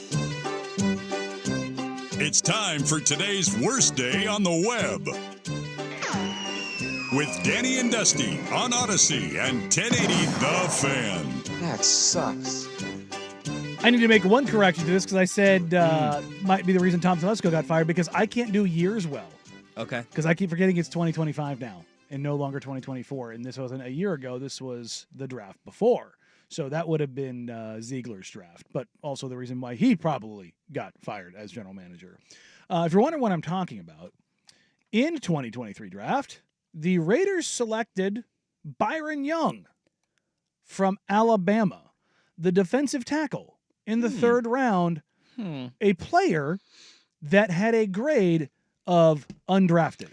Uh-oh. Now, this isn't the first time the Raiders front office has gone off book, as it were, when they drafted Alex Leatherwood in the first round, a man who everybody had pegged as, at best, a fourth-round tackle. Or Darius Hayward-Bay?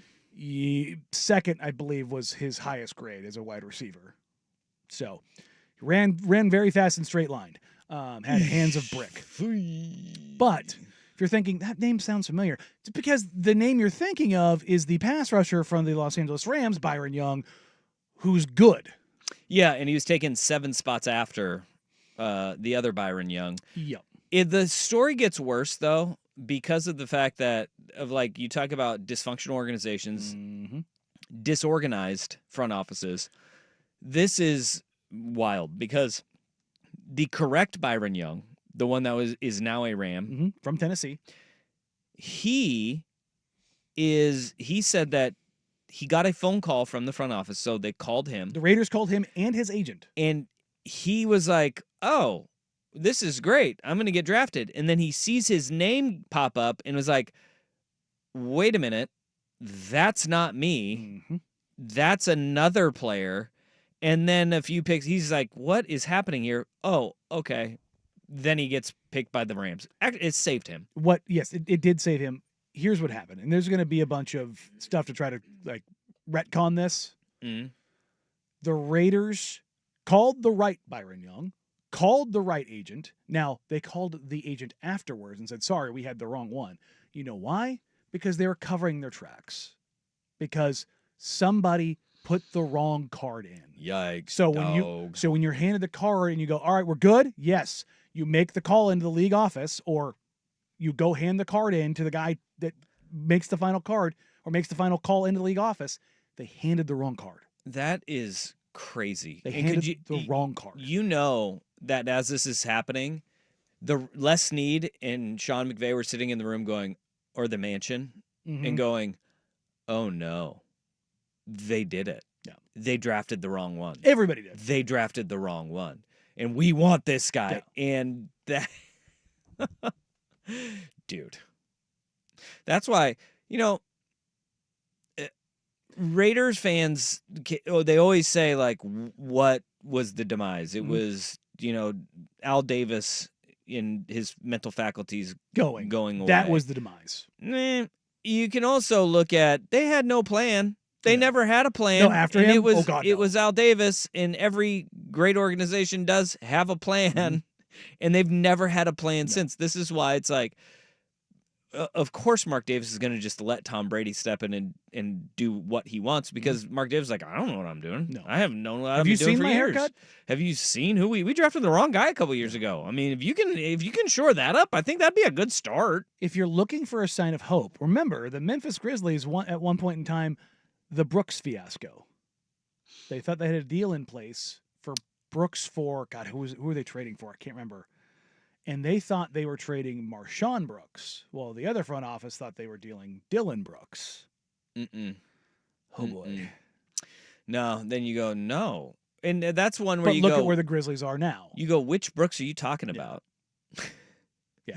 You got to have that one in there. Like, what? Which one? But Byron Young, I will say, that is a little bit confusing that from the same conference, playing the same position roughly. One's interior, one is an edge rusher.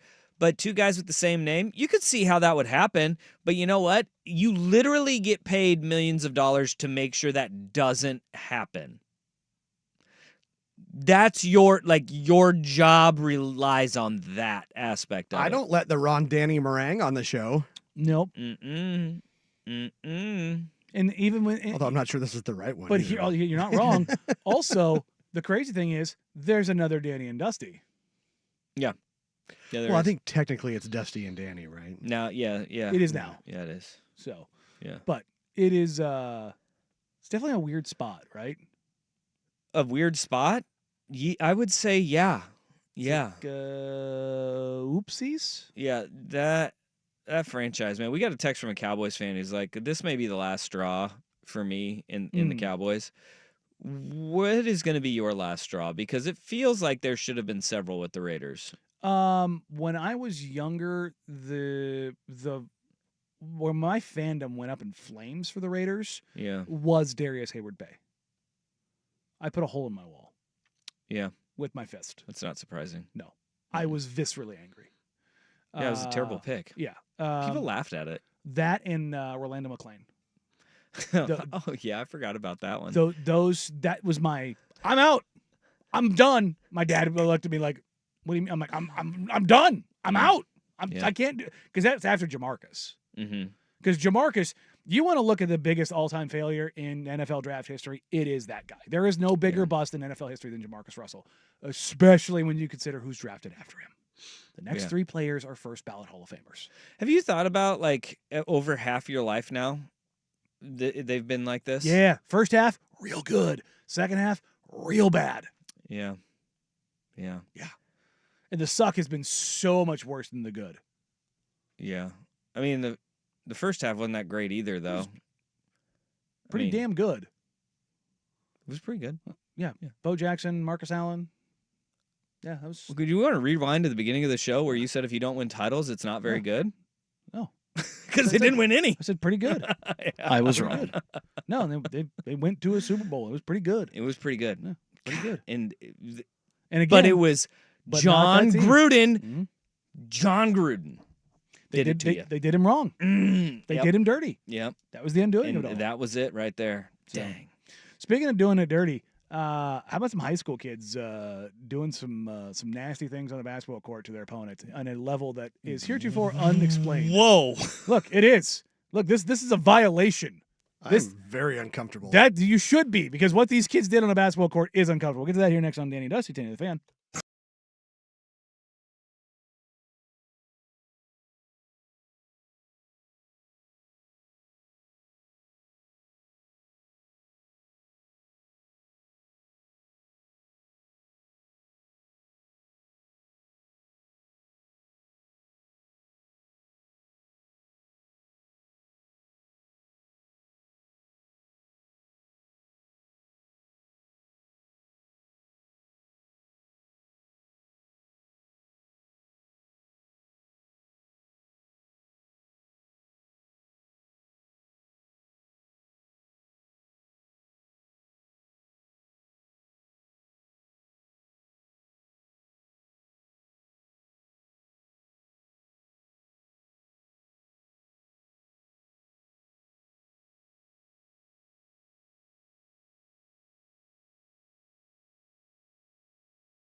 I'm going to preface this with I don't like this. Okay.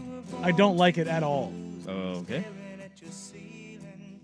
2 high school kids put up some absolutely bonkers numbers in a way that it feels very cheesy. It's very ball brothery.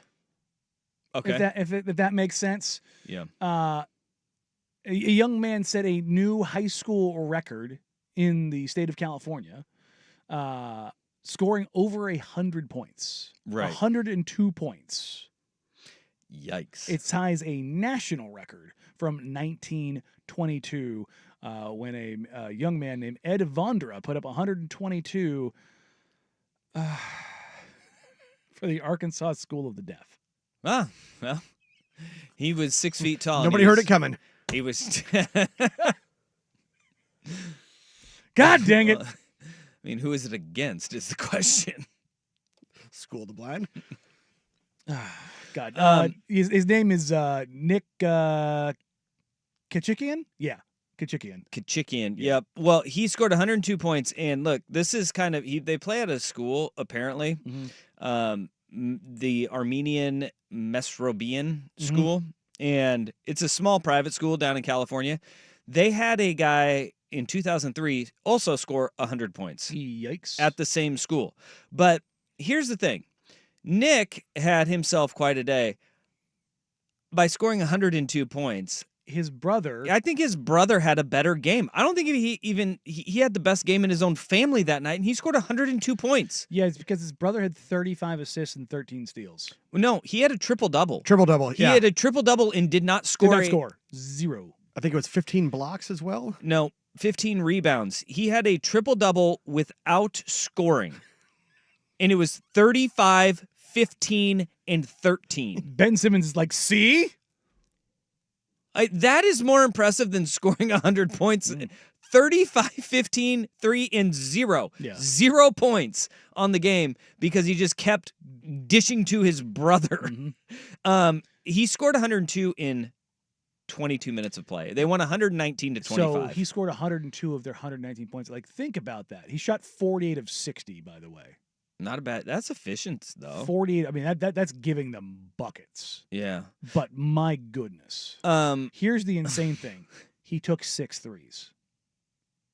He was 3 of 6 from 3. Well, and if I remember correctly, the free throws were in single digits too. 3 as well. of 4. So this man just mid-ranged and laid them up to death. Well, I think he was just laying them up all game long because Cherry-picking. I went and I looked up the team that they played, and the team that they played in that game, Waverly, has not scored over 36 points all season long. Yeah. I think I also saw that they were held scoreless in the first half of this game. Yeah, it was 79-0. Yeah. Waverly, and they're in Pasadena there. It is sad to look down the box scores of their games. They're 0-9 on the season.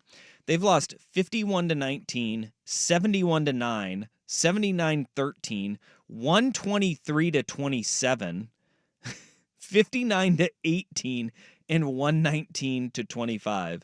The last time they played this same school, they lost 65-14.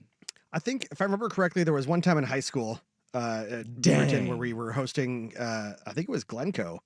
Oh, yeah. And Beaverton won. It was like 102-37 or something. Yeah, this sounds about right. It was a whooping. Which is also crazy because we didn't have a shot clock here until 2 years ago. Yeah. So they could 4 corners it, and they still did that. Yeah. California's had a shot clock forever. Oregon was actually one of the last ones to adopt a shot clock. Yeah. Weirdly enough. Well, it was a cost thing. Yeah. It was a cost thing. Put them into all the schools, and they're like, all right, fine. I guess we're going to do it. Because everybody was tired of the 4 corners. Well, yeah. Milwaukee used to run it as their base offense. Yeah, like in the 2000s. Uh-huh. Yeah. Yeah, I think it was 2000. Winning games like 18-12. Mm-hmm. Yeah, they were good because they had, God, what was his name? They had one guy who was a big old boy. No, he was a shooter. He was, but basically this dude would just is Casey. Ooh, I want to say it was like Casey Yamasaki or something. I think that was his name. He would just run the baseline back and forth endlessly. and he would just run until they got an open look, and he'd just like get a layup or hit a three. He was a dead-eye shooter. He was really good, but it was like, oh my gosh, these games are so boring. And you get like an 8-point lead, insurmountable. Yeah, because they would just burn minutes. Yeah, that was crazy though. Games are so boring. Got done quick though. Yeah, run the clock. Yeah, you wanted to play them on like the Friday night. You wanted to play them on the Friday night game because you were out of there and it was off to the weekend pretty quick. But yeah, they were good, man. But yeah, I don't like this. I don't like the putting up 100 on another team. It's weird. Well, it's not just even putting up 100 on the other team. It's that, do we really need 60 field goal attempts from one player? Because what they're doing is it's Instagram era. That's what it is. Yeah. This isn't like some top recruit who just went off. He just pasted a bunch of kids who. There's no reason to do that. Yeah, there's no reason to do it. There's none. No. Look, you want to stunt on some dudes in the EYBL? Go for it. Go for it. That's what you sign up for. You call the dogs off, and there's no point in getting 100. No point in getting 100 on them. No, this is poor Waverly kids. Like, and the coach, I have a reeling suspicion is either the uncle or the dad. Probably loaded. Oh yeah. Oh, you think so? Yeah. And I remember even. Ooh, that's a good call.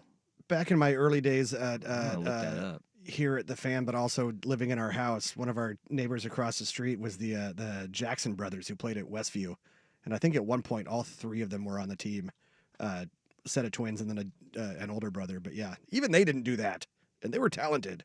Yeah, I mean the fact that you could see that, you could see that far more often than we do.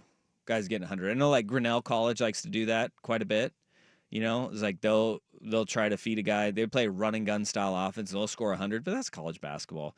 It's not high school basketball. You could see high school guys like you're telling me that Cooper Flagg couldn't score 100 if he wanted to. Oh, that man could absolutely. And when he was in high school, bury them all. Yeah, he didn't. Yeah, no, don't get me wrong. You go for your 50 piece or whatever, but like that's. Oh no way! It's not the dad. Oh, hey. It's not the dad. Bit of an upset. Yeah, Mike wrong. Gabriel is their head coach. All right, Mike. So maybe put the kids on the bench for a minute. Maybe he's probably Uncle Mike. Wouldn't be surprised. Mom's brother or something. All right.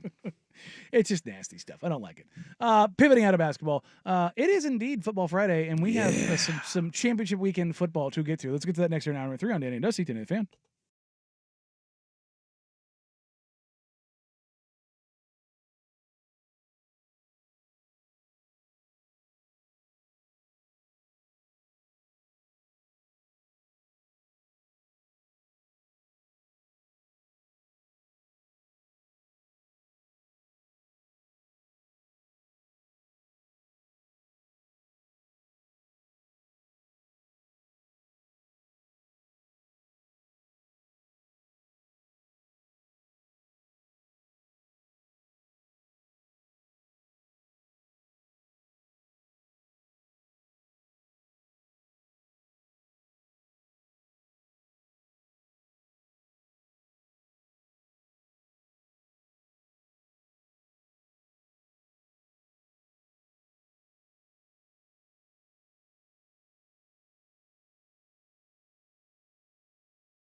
This is Danny and Dusty on Conference Championship Week. Brought to you by Smartline Home Design, a trusted local architectural design studio ready to bring your dream home to life. Visit smartlinehomedesign.com. Danny and Dusty on 1080. The Fan. Hour number 3 on a Football Friday. We're listening on 1080 AM, watching along on youtube.com/1080 AM The Fan or twitch.tv/1080 AM The Fan. We appreciate you. We love you. Thank you for hanging out with us on this wonderful Football Friday. And we have plenty to dive into for a wonderful championship weekend. We made our picks yesterday afternoon. Dealer's choice, good sir. Which game piques your interest more? Well, it's the Chiefs-Bills. Yeah. That one piques my interest more. Just because, obviously, it's Kansas City is looking to go on a three-peat. They have a tougher road than anybody from the NFC. Just look at, and aside from the fact their first game was against Houston, right? They were going to have to play Buffalo. Well, they scored one. They scored a touchdown. Oh, you're right. They missed the extra point. They had to go through either Buffalo or Baltimore. I mean, that road, no matter who is coming out of the NFC, it's exponentially harder to play in this conference championship game. Now, Detroit and Philly would have been one of those games had Detroit stayed healthy enough to stop Jaden Daniels would have been Washington a at all. But as it is, you're looking at this game, you have two star quarterbacks, you have two teams that are title contending profile teams at the beginning of the year, and they continue to do that this year and throughout. On the NFC side, you have one team that they're playing with house money in Washington, and expectations are that Philly, they need to get over the hump and they need better quarterback play. Everything just tells you AFC Championship game is going to be a more compelling game and a better game to watch. With that said, though, I mean, you go to the flaws of both of the teams in Buffalo and in Kansas City. And look, it is no secret that Travis Kelce has just been ramping up as the season has gone on. I've been talking about this since the beginning of the year when fantasy football owners were like, oh, wasted a pick on Travis Kelce. He's washed now. Don't take your fantasy as what Travis Kelce and the Kansas City Chiefs Chiefs did waste a pick on him. You did. That did happen. Because this is the time of his career where it's a marathon, man. And this is winning time for them. This is the time where they care about the most. And that's going to be the interesting thing moving forward with Kansas City is that division, even with Pete Carroll and the flaws in the Raiders roster, that's the best coach division in football. Yeah, we didn't talk about this. There are questions. Bangers. All those coaches. There's a question. Every other division with at least one coach. Every single coach in the AFC West has got the pedigree, and they know how to coach football. Harbaugh's the only one in that division without a ring. Yeah. Well, but they've all been to a Super Bowl. No, every single one. Yeah. Like, think about that. Like, the coach that's in that division, who might be the best coach, is the only one without a Super Bowl ring. Yeah, because right now it's Andy Reid, Sean Payton, Jim Harbaugh, Pete Carroll. I don't know that we've ever had a group of more accomplished coaches in a division. That is bonkers to think about how well that division is coached. On my way in this morning, I was listening to our favorite morning show, Dirt and Sprague, and they were having a similar conversation, and they wondered about the early '90s NFC East with Dallas, Washington, Philly, and New York, and the coaches that were there at around that time. So you had like a Jimmy Johnson, a Joe Gibbs. But the divisions were also different because they were bigger back then. Right, yeah. But I don't remember if Parcells was still there, and maybe was it still like a Buddy Ryan in Philly? I don't know. Yeah, it would have been Buddy Ryan. But it was pretty like 92-ish. But that was a pretty solid group there, early 90s in the NFC East. Yeah, but this is the best, hands down. Yes. The best coach division in football right now. And that's going to be something moving forward. It doesn't pertain to this week.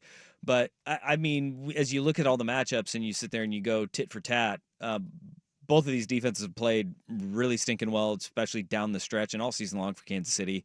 They've been really good in keeping them into games. But the injury to Taylor Rapp is a big one for Buffalo. Yeah, because he's the only one listed as truly questionable. Oh, he's out. Is he out? Out. Okay. Yeah. So with Taylor Rapp, I think that injury is massive for Buffalo without having him, because when you can play too high and cap it, and you have a guy like Rapp who not just plays with physicality, but also has great ball awareness and can make plays on the ball. Taylor Rapp is a dude.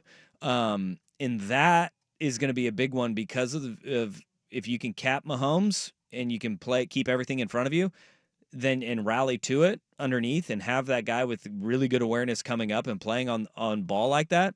But that's a game changer. And that was an equalizer the first time that these two teams played. But you also, it's going to ask the guy that I said was going to be kind of that dark horse player outside of quarterbacks for Buffalo. He's got to play exponentially better, and that's Taron Johnson, right? Keeping things underneath, getting the intermediate passing game in check. This Kansas City team isn't we're going to, lull you to sleep with underneath passing game and then hit you deep and have the knockout punch like they had for years with Tyreek Hill. They are outside quick game. You got to rally to the ball. It is the intermediate game, finding Travis Kelce in soft spots, layering your passing concepts. They try to beat you methodically, and that is where, dude, Taylor Rapp was a difference maker earlier. Now Taron Johnson's going to have to have a bigger load. Matt Milano, you have to make sure that everything coming across the middle is kept in front of you because you're playing a backup back behind you. Everything gets exponentially tougher. Von Miller and Greg Rousseau, they have to be that cage to make sure Mahomes can't create and allow those receivers that extra half a second to get open. That is huge in this football game. And I think it's really poignant when you point out Rousseau and Miller, and one of the things that the highlights kind of coming in this game is the transition this year from Thuney from guard to tackle. And while he has allowed less pressures and less sacks collectively than that offensive line, not last week. That's the thing, is like as the competition has started to ramp up a little bit, it has been more detrimental. And Rousseau has had a career high not only in effectiveness, but the thing that I think coaches probably look at more, and that's pressures. Because when the more opportunities, the more chances you get, the more likely you are to have the positive outcome for your defense or negative outcome for an offense. If your pressure rate is through the roof, which Rousseau's has been this year, just because it doesn't turn into a sack does not mean it is not a positive play. No. In fact, no. Hurry should be a stat. Yes. And if you are somebody who is exceptional at that, because that is pocket disruption. And those kind of things, those lead to errant throws. Those lead to the ball coming out early, and which leads to deflections and interceptions and getting teams behind the sticks. And those are the things that I think that start adding up more and more. And if you take a look at this Chiefs team, that's the thing about the viability of their three-peat. The margin of error each year has gotten thinner because another guy moves on for another deal. Another guy gets a year older. Another guy falls behind. Somebody else doesn't step up quite as much. And that is always the problem of coming back and repeating. And coming back and repeating and doing it a third time. It's why it's never been done in the modern era. And I think that when you start looking at these things, it's not that the Chiefs are weak. It's just that the weaknesses are maybe a little bit more exploitable. But when your defense can be game wreckers, and you have Chris Jones in the middle and on the edges, like getting healthy and staying healthy at the right times playing of the duck, year. Duck goose with offensive linemen. But I'm talking defensively. That is where with Chris Jones. Kansas City is going to absolutely be a neutralizer to James Cook, Josh Allen in the Buffalo offense. Like Buffalo's offense, they are not going to take the top off it. And look, the weather is going to play a factor in this. It's going to be cold. It's not going to be snowy. No. It's not going to be like an ice bowl out there. It's going to be grinded out game. But both of these teams are definitely built for that this year. And that's the thing with Kansas City, is that closing time last week, Kareem Hunt was running the ball really effectively for them. And we all thought that it was going to be Isaiah Pacheco. Like, he was just mauling dudes. And now with Pacheco being healthy, like, can they just bleed out a lot more clock and not have to rely on Mahomes running around, scrambling, and creating extra, dump off pass yards? Dude, they can run the ball really effectively. And if on the defensive side for Kansas City, if they can't slow down Josh Allen in a +1 run game, this is the time where Buffalo, Joe Brady and that offense, they're going to ride Josh Allen. And they should. They absolutely should. He's going to take a punishment, though. And quarterback flopping may be at an all-time high in this game. Brace yourselves. Be ready for it. Because for all the flowers that both Josh Allen and Patrick Mahomes get, they are the two most egregious floppers of quarterbacks in the NFL. But, I mean, the difference in why Josh Allen gets a pass is because he'll lower his shoulder more often than Mahomes will. And he'll take some hits and dish them out. But don't let it fool you. They're both going to be fishing for flags. I hope it doesn't come to that. I hope that officials just kind of stay out of the way in this game, because that is really what is. People want to say it's helped Kansas City. It's also what is just ground them to a halt when they don't win a Super Bowl, jumping off sides in an AFC Championship game, just biting them. No, it's an interesting spot for him to be in. I made no qualms about this. I want the Bills to win. They're 0-3 against the Chiefs in the postseason. I hope they figure it out. I do too. I mean, they seem, if there's going to be a year you're going to do it, this is the one right here. This is the matchup right here. It's not in Buffalo, but you in both of these games, for Buffalo and Philly, you can't have a close game late. You can't have a close game late. Patrick Mahomes has proven time and time again he will beat you. And Jaden Daniels ain't far behind. This year, well, he's way far behind. I mean, this year. But this year, he has been absolutely nails in final stretches of games. He might, as insane as it sounds, this year he might be the best quarterback in the final 2 minutes. Like, I know Mahomes' record and all that kind of thing, but and a guy who he's getting a lot of criticism because of the way he played, but Lamar Jackson was really damn good in crunch time. Final minutes of games this past year. It's crazy how good Jaden Daniels has been, which is exactly I think I saw somewhere that Jaden Daniels is only second to Lamar Jackson in the last 5 minutes of the game this entire year, which has no purpose in reality. A rookie being able to do that. No. Which is where we're going to go next. The Philadelphia Eagles do take on the Washington Commanders for the third time this year. It is the rubber match for the right to go to the Super Bowl. I want to preface this before we go to the break. We had a listener last week who texted in when we talked about the Commanders and how the question was, how do the Commanders beat the Lions? And he said, why are you talking about this? The Lions are favorites. And we had given a ton of love to the Lions, and rightfully so. They deserved it. But the Commanders deserve it too, and they're here showing that now. And again, I'm going to ask the question. How do the Commanders beat the Eagles? Danny and Dusty, Danny the Fan.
The other game on the other side of championship weekend features the Washington Commanders and the Philadelphia Eagles for the right to go to the Super Bowl. And I preface this by going to the break with, how do the Commanders win this game? Because they are the young team. They are the one playing with house money. They are not the ones with everything on the line. They are the ones who came into this with the rookie quarterback and everything to gain. Get a lead early. Honestly, it's going to be really tough because think of where Philly is the strongest on the defensive side of the football. Everywhere. No, Jalen Carter right in the middle. Yeah. And Sam Cosmi going down with an injury, he's done for the year. Like having an interior offensive lineman go down, and then you're saying, by the way, backup, here comes Jalen Carter at you. Demon. Also, it's not just an interior offensive lineman going down. It's your best interior offensive lineman going down. And so that is, you want to talk about a one-man wrecking crew, and he can be a big equalizer. And one thing that Washington has done a really good job of, Jaden Daniels has done a really good job. He gets a ball out on schedule, in rhythm, and makes really good decisions. If Philly can heat him up and make it uncomfortable and push that pocket, it was always a thing that, like, it was, for some reason, Tom Brady, right? How do you beat Tom Brady? Push him off his spot. Mm-hmm. It's every damn quarterback. Yeah. Like, push him off his spot, and then if you have an athletic quarterback, you got to cage him in and make sure he has nowhere to roll. Collapsing the interior of an offensive line is the biggest part of a pass rush. Every guy who is a sack monster has somebody in the middle who is creating havoc and allowing you to pin your ears back and go. Quarterback gets more depth because he can't step up in a pocket. It makes it easier for you as a pass rusher. That is going to be easier said than done for Washington to give Jaden Daniels that time and be in rhythm throughout the course of the game. But if they can keep the game close, dude, if the game is close at the end of the game, who do you trust more? Crazy to think, Jaden Daniels or Jalen Hurts? It's Jaden Daniels right now. And the Pro Football Focus has, this is crazy. The more I read about this, the more I was like, this is kind of, like, it puts in perspective how good he has been. This year, under pressure, through the playoffs, he has an overall grade of 97. It is the highest rating they have given a quarterback, any quarterback, not rookie, any quarterback since 2006. That's pretty good. So basically in the last 20 years, okay? And it's not just his mobility as far as like getting out and running that has been good. He has a 92.8 passing grade under pressure in that same period, which puts him as the best quarterback in the playoffs since 2006. And that's just playoffs? Just playoffs. Okay, so that, but again, ridiculously small sample size, and he hasn't faced the exciting whites in the back end of Philly's offense. No. Quinyon Mitchell or defense. Philly and Quinyon Mitchell, dude, that injury looms huge. This isn't just this year's playoffs though, so it's not that small of a sample size. It's every playoff game since 2006. Okay, so that's a fair amount of games. But he's played 2. Okay, again, what he has been able to do, though, has been very good. And when you're taking a look at this, and this is where sample size matters, to your point. While his sample size is small, the control is they're all playoff teams. Mm-hmm. So against good teams, he's doing very well in his limited samples. Right. So if you're looking for like the counter to, hey, yes, heat him up, yes, for sure. But also in his limited games, he has not only been good, he has been great. Yeah. When that has happened. And if you're looking for a point to like go, not necessarily against what you're saying, but hey, yes, you're right.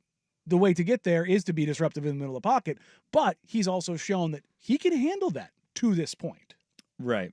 Now, it's a little bit different when the secondary isn't all dead, as they were with the Lions. Yeah, that's a big one. But it is a data point of, this is pretty impressive for a rookie. No, it is. Any way you slice it, it is impressive for what he's doing as a rookie. And look, the pass rush of Detroit had been wildly effective until last week, right? It wasn't the strong suit of Tampa. No. They were, I think, like back middle of the NFL with their pass rush over the course of the season. But it doesn't take out the fact this is his first time playing in the playoffs. He's been really stinking good. And really good. When you do want to talk about this exact defense, care to venture a guess which quarterback beat them under pressure the most this year? Jaden Daniels. In a single game, not just because they played him twice. Jaden Daniels. Single game is Jaden Daniels. Yeah. He was 6 of 13 for 117 yards and 3 touchdowns under pressure. Early in the year, right? No, this is the Week 16 game. The Week 16? Yeah. All right. Well, I'm excited for this game. Well, I Kenny Pickett won't be on the other side. No. And this is where it comes down to Jane Daniels can beat you, but not from the sideline. No. And running the football is going to be huge for Philly. And with Saquon Barkley, the health and status of that left knee injury to Jalen Hurts is monumental here. But this is where, when you have your heavy personnel packages, when you just throw the kitchen sink at a team, that's where Philly thrives. And you're not going to be able to roll, smaller groups. And that's where Dan Quinn's defense, they've been really stinking successful with playing in the modern NFL, where you've got smaller personnel groups in your back end. Your front 7, or at this point, front 6 are going to be the guys that are asked to do a whole heck of a lot more. And they've answered the belt. Bobby Wagner has been absolutely a monster for them. The 95 tackles, leading the team in tackles this year. Bobby Wagner's been outstanding for them. But when you have a downhill monster in Saquon Barkley, like Kenny Pickett, that was a 3-point game that Kenny Pickett was a quarterback for. Washington won in Week 16, but Saquon got his too. Yes. Right? And that is the Achilles heel of this Commanders defense, is their inability to stop the run between the tackles, which is a recipe for disaster. But if Jalen Hurts is not somebody you have to count for in the rush game, it doesn't neuter the Eagles' rushing game, because the Eagles are fantastic up front and with Saquon. But it does make the viability less daunting. Yeah, and I'm looking at that Week 16 game. He threw 5 touchdowns. Remember, they had 3 in the fourth quarter alone. They picked him off twice in the back end. Yeah, he had, that first half he had 2 throws that we went, what were those? And one of them was Reed Blankenship, Exciting Whites. Cooper DeJean. Yep. Reed Blankenship. Available at your local wine store. I wonder if this is going to be an A.J. Brown game, though. Because you soften them up with the run game. You force them to commit more to the run game. A.J. Brown, Devontae Smith, where, all right, Jalen Hurts, if you want to make sure that you are what you think you are, and what everybody has talked about, taking the next step forward, he's got to take shots down the field. With the arm. No doubt about it. All right, coming up next, it's Friday. It's 2:30-ish, which means it's time for Jeff Russ, America's new favorite game show. Here's the Big Kahuna himself with the Sports Zone Update. That's that Hawaiian burger joint. This is a Conference Championship Week edition of Danny and Dusty. Brought to you by Smartline Home Design. Now, from the Fan Sports Desk, a Sports Center update on 1080 The Fan. If you've been arrested for DUI, you need a team of attorneys into whom you can place your trust. Call Reynolds Defense Firm today, online at reynoldsdefensefirm.com. First on the Fan, Conference Championship Sunday. Coming up this weekend in the NFL, the NFC Championship game in Philly, starting things off on Sunday. Commanders at the Eagles. That's at noon on Fox. The Eagles are 6-point favorites. Then at 3:30 from Arrowhead Stadium on CBS, the Chiefs, 2.5-point favorites, hosting the Bills. ESPN's Adam Schefter reporting the Raiders hiring former Seahawks head coach Pete Carroll to fill the same role in Las Vegas. It's a 3-year deal with a team option for a 4th. Carroll is the 5th Raiders head coach since the team moved to Vegas in 2020. Over in the association, the Trailblazers wrap up their road trip this afternoon in Charlotte against the Hornets. Robert Williams III, DeAndre Ayton are out. Chris Murray is questionable. Anthony Simons, Tumani Kamara are probable. Donovan Clingan is a go. That is a 4 o'clock tip on K2 2.2 on your antenna and Xfinity Channel 302. The Blazers are 5-point dogs. More sports scores and stories in 30 minutes. I'm Jeff Rust at the Fan Sports Desk. Listen live or on demand on the Odyssey app, the Fan's desktop player, or tell your smart speaker to play 1080 The Fan. Live, local, and free. No subscription required. Portland's sports leader is 1080 The Fan. Right now,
It's 2:30-ish. It's Friday afternoon, which means it's time for Jeff Russ.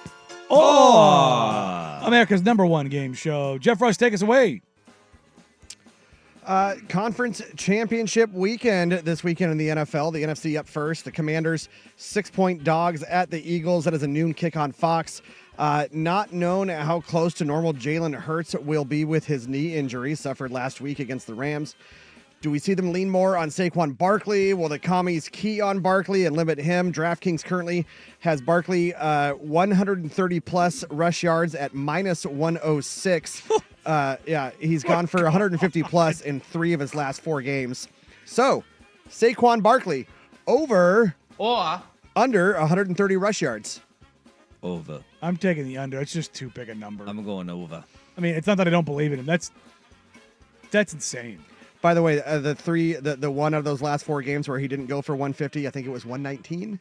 Yeah, and I think he sat too. I'm going over. Look, it's not that I don't believe in him. It's just that ride that horse. That's a lot, man. Yeah, that's a lot. That's too big a number. I'm taking the under. All right. Then at 3:30, the Chiefs 2.5-point favorites hosting the Bills. Buffalo eliminated by Kansas City in the playoffs 3 of the last 4 seasons. The Bills frequently, of course, on the precipice of greatness. They just can't seem to get over the hump, dating, of course, all the way back to their 4 straight Super Bowl losses in the early 90s. Josh Allen's legacy will be affected more by breaking through with a win or another loss to a dynastic franchise. The win. He is the quarterback in the Super Bowl era with more wins, 7, than any other quarterback without a playoff appearance or without a Super Bowl appearance. Yeah, that's why I think the loss will hurt more. Ooh, just driving it down? Yeah. I think the loss will hurt more than a win, because a win is only good if you get over that hump. Getting to the Super Bowl at this point, I don't think is enough. I think the winner of this game wins the Super Bowl. So yeah, that's fair to say. But I say a loss would hurt more right now. Immediacy, yes. Yeah. I think legacy, I think the win would be more impactful because it would allow the opportunity for the Super Bowl. Yeah. We've talked about it a bit already today. Pete Carroll reportedly agreeing to a 3-year deal to be the head coach of Danny's favorite dysfunction. Woo! Whoa. Let's not call... Look, there's a lot of dysfunction that Danny's a fan of. Yeah. I have a feeling the Raiders are #1, though, in terms of, like, the dysfunction level. Yeah. The dysfunction ratio. Yeah. Well, the Blazers are close. Yeah, but there's a... Yeah, well, no, see, but they're not dysfunctional. They're just bad and can't get out of their own damn way. Yeah. Totally not dysfunctional. Well, I don't look at it as they're just bad and can't get out of their own way. But that doesn't mean it's dysfunctional. They're just dumb.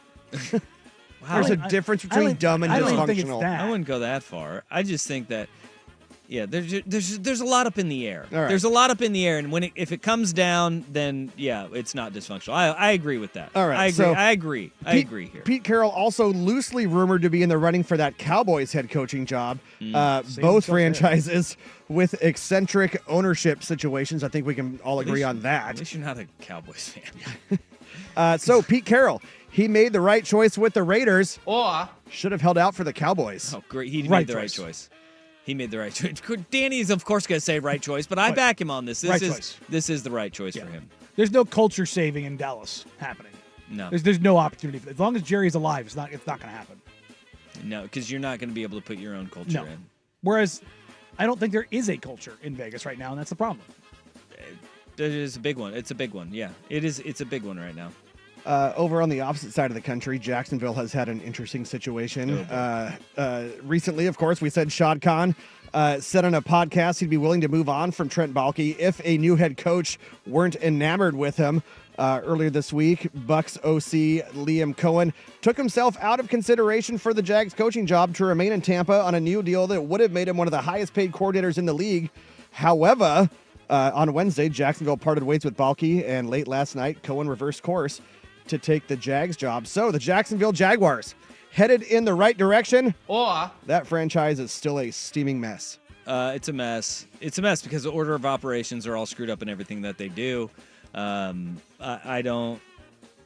I'll have to see it before I believe it.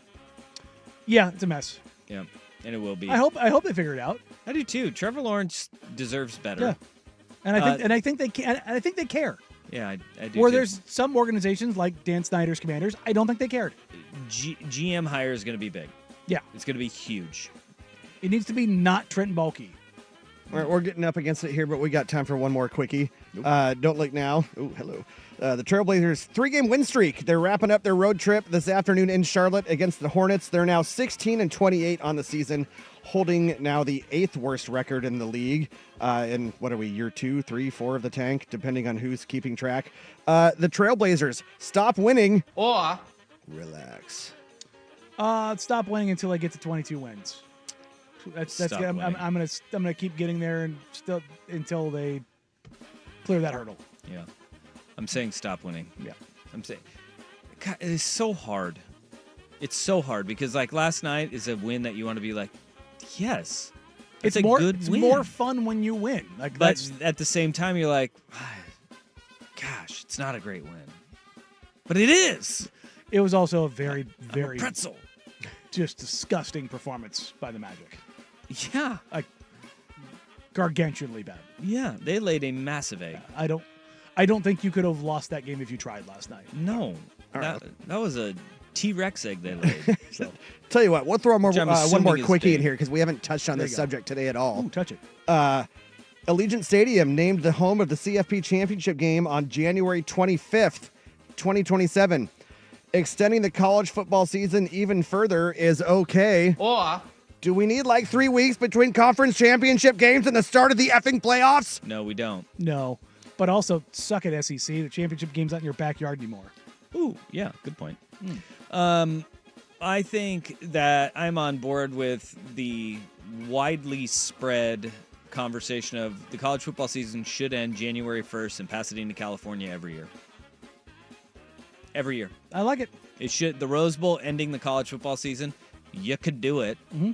And you know the what? other bowls wouldn't like it. But. You know what it would do? It would also bump the season forward 1 week, and it makes it all that much more reasonable and feasible to do. Well, does that mean can we get rid of week 0 and just make everything week 1? No, in that regard. Then you can move 0 week ahead a week. Well, what I'm saying is, yeah, I know. Do we need the week 0 with 3 games? Your calendar would make so much more sense, and also, they're never going to do it, but you could eliminate conference championship games. They're not going to because of the dollars. It's money. Sponsorships. It's money. Yeah. But if you did that, calendar could make even more sense too. Yeah, I'm with you. I'm with you. All right, that's it. There you go, ladies and gentlemen. Jeff Russ, America's the One Game Show. When we come back, we'll put a nice little bow on today's show with the wise words of one Ichiro Suzuki. Danny and Dusty, Danny the Fan.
Ichiro Suzuki was a first ballot Hall of Famer, not a unanimous one, and in his graceful way, we all kind of mockingly said it, but he also said it.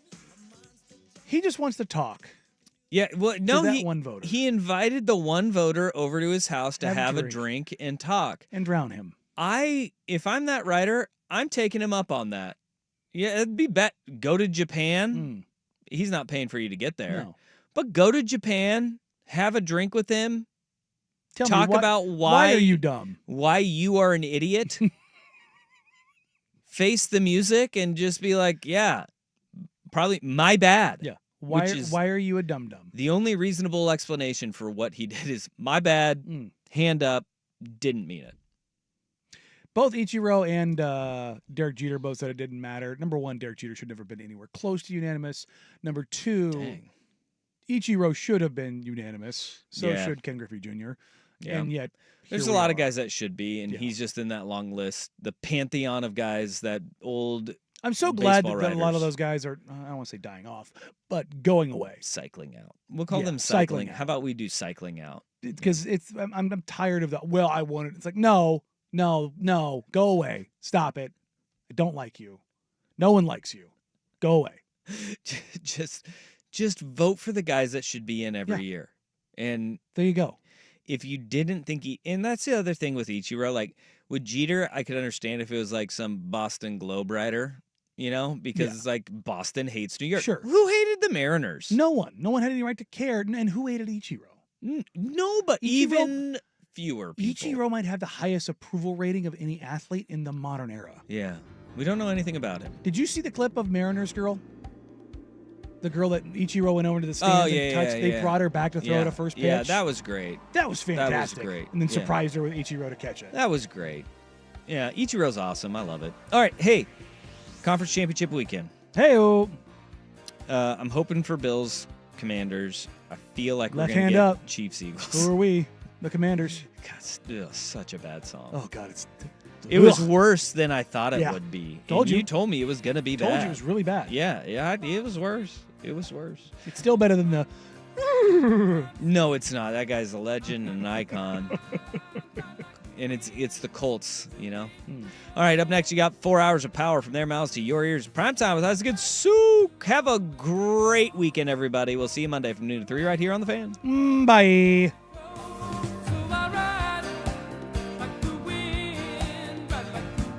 Looking for an unforgettable escape? Discover Legends Casino Hotel, just a short drive up the gorge in Toppenish, Washington, where excitement meets luxury. Play your favorite slots and table games, enjoy delicious dining at our top-notch restaurants, and unwind in our elegant hotel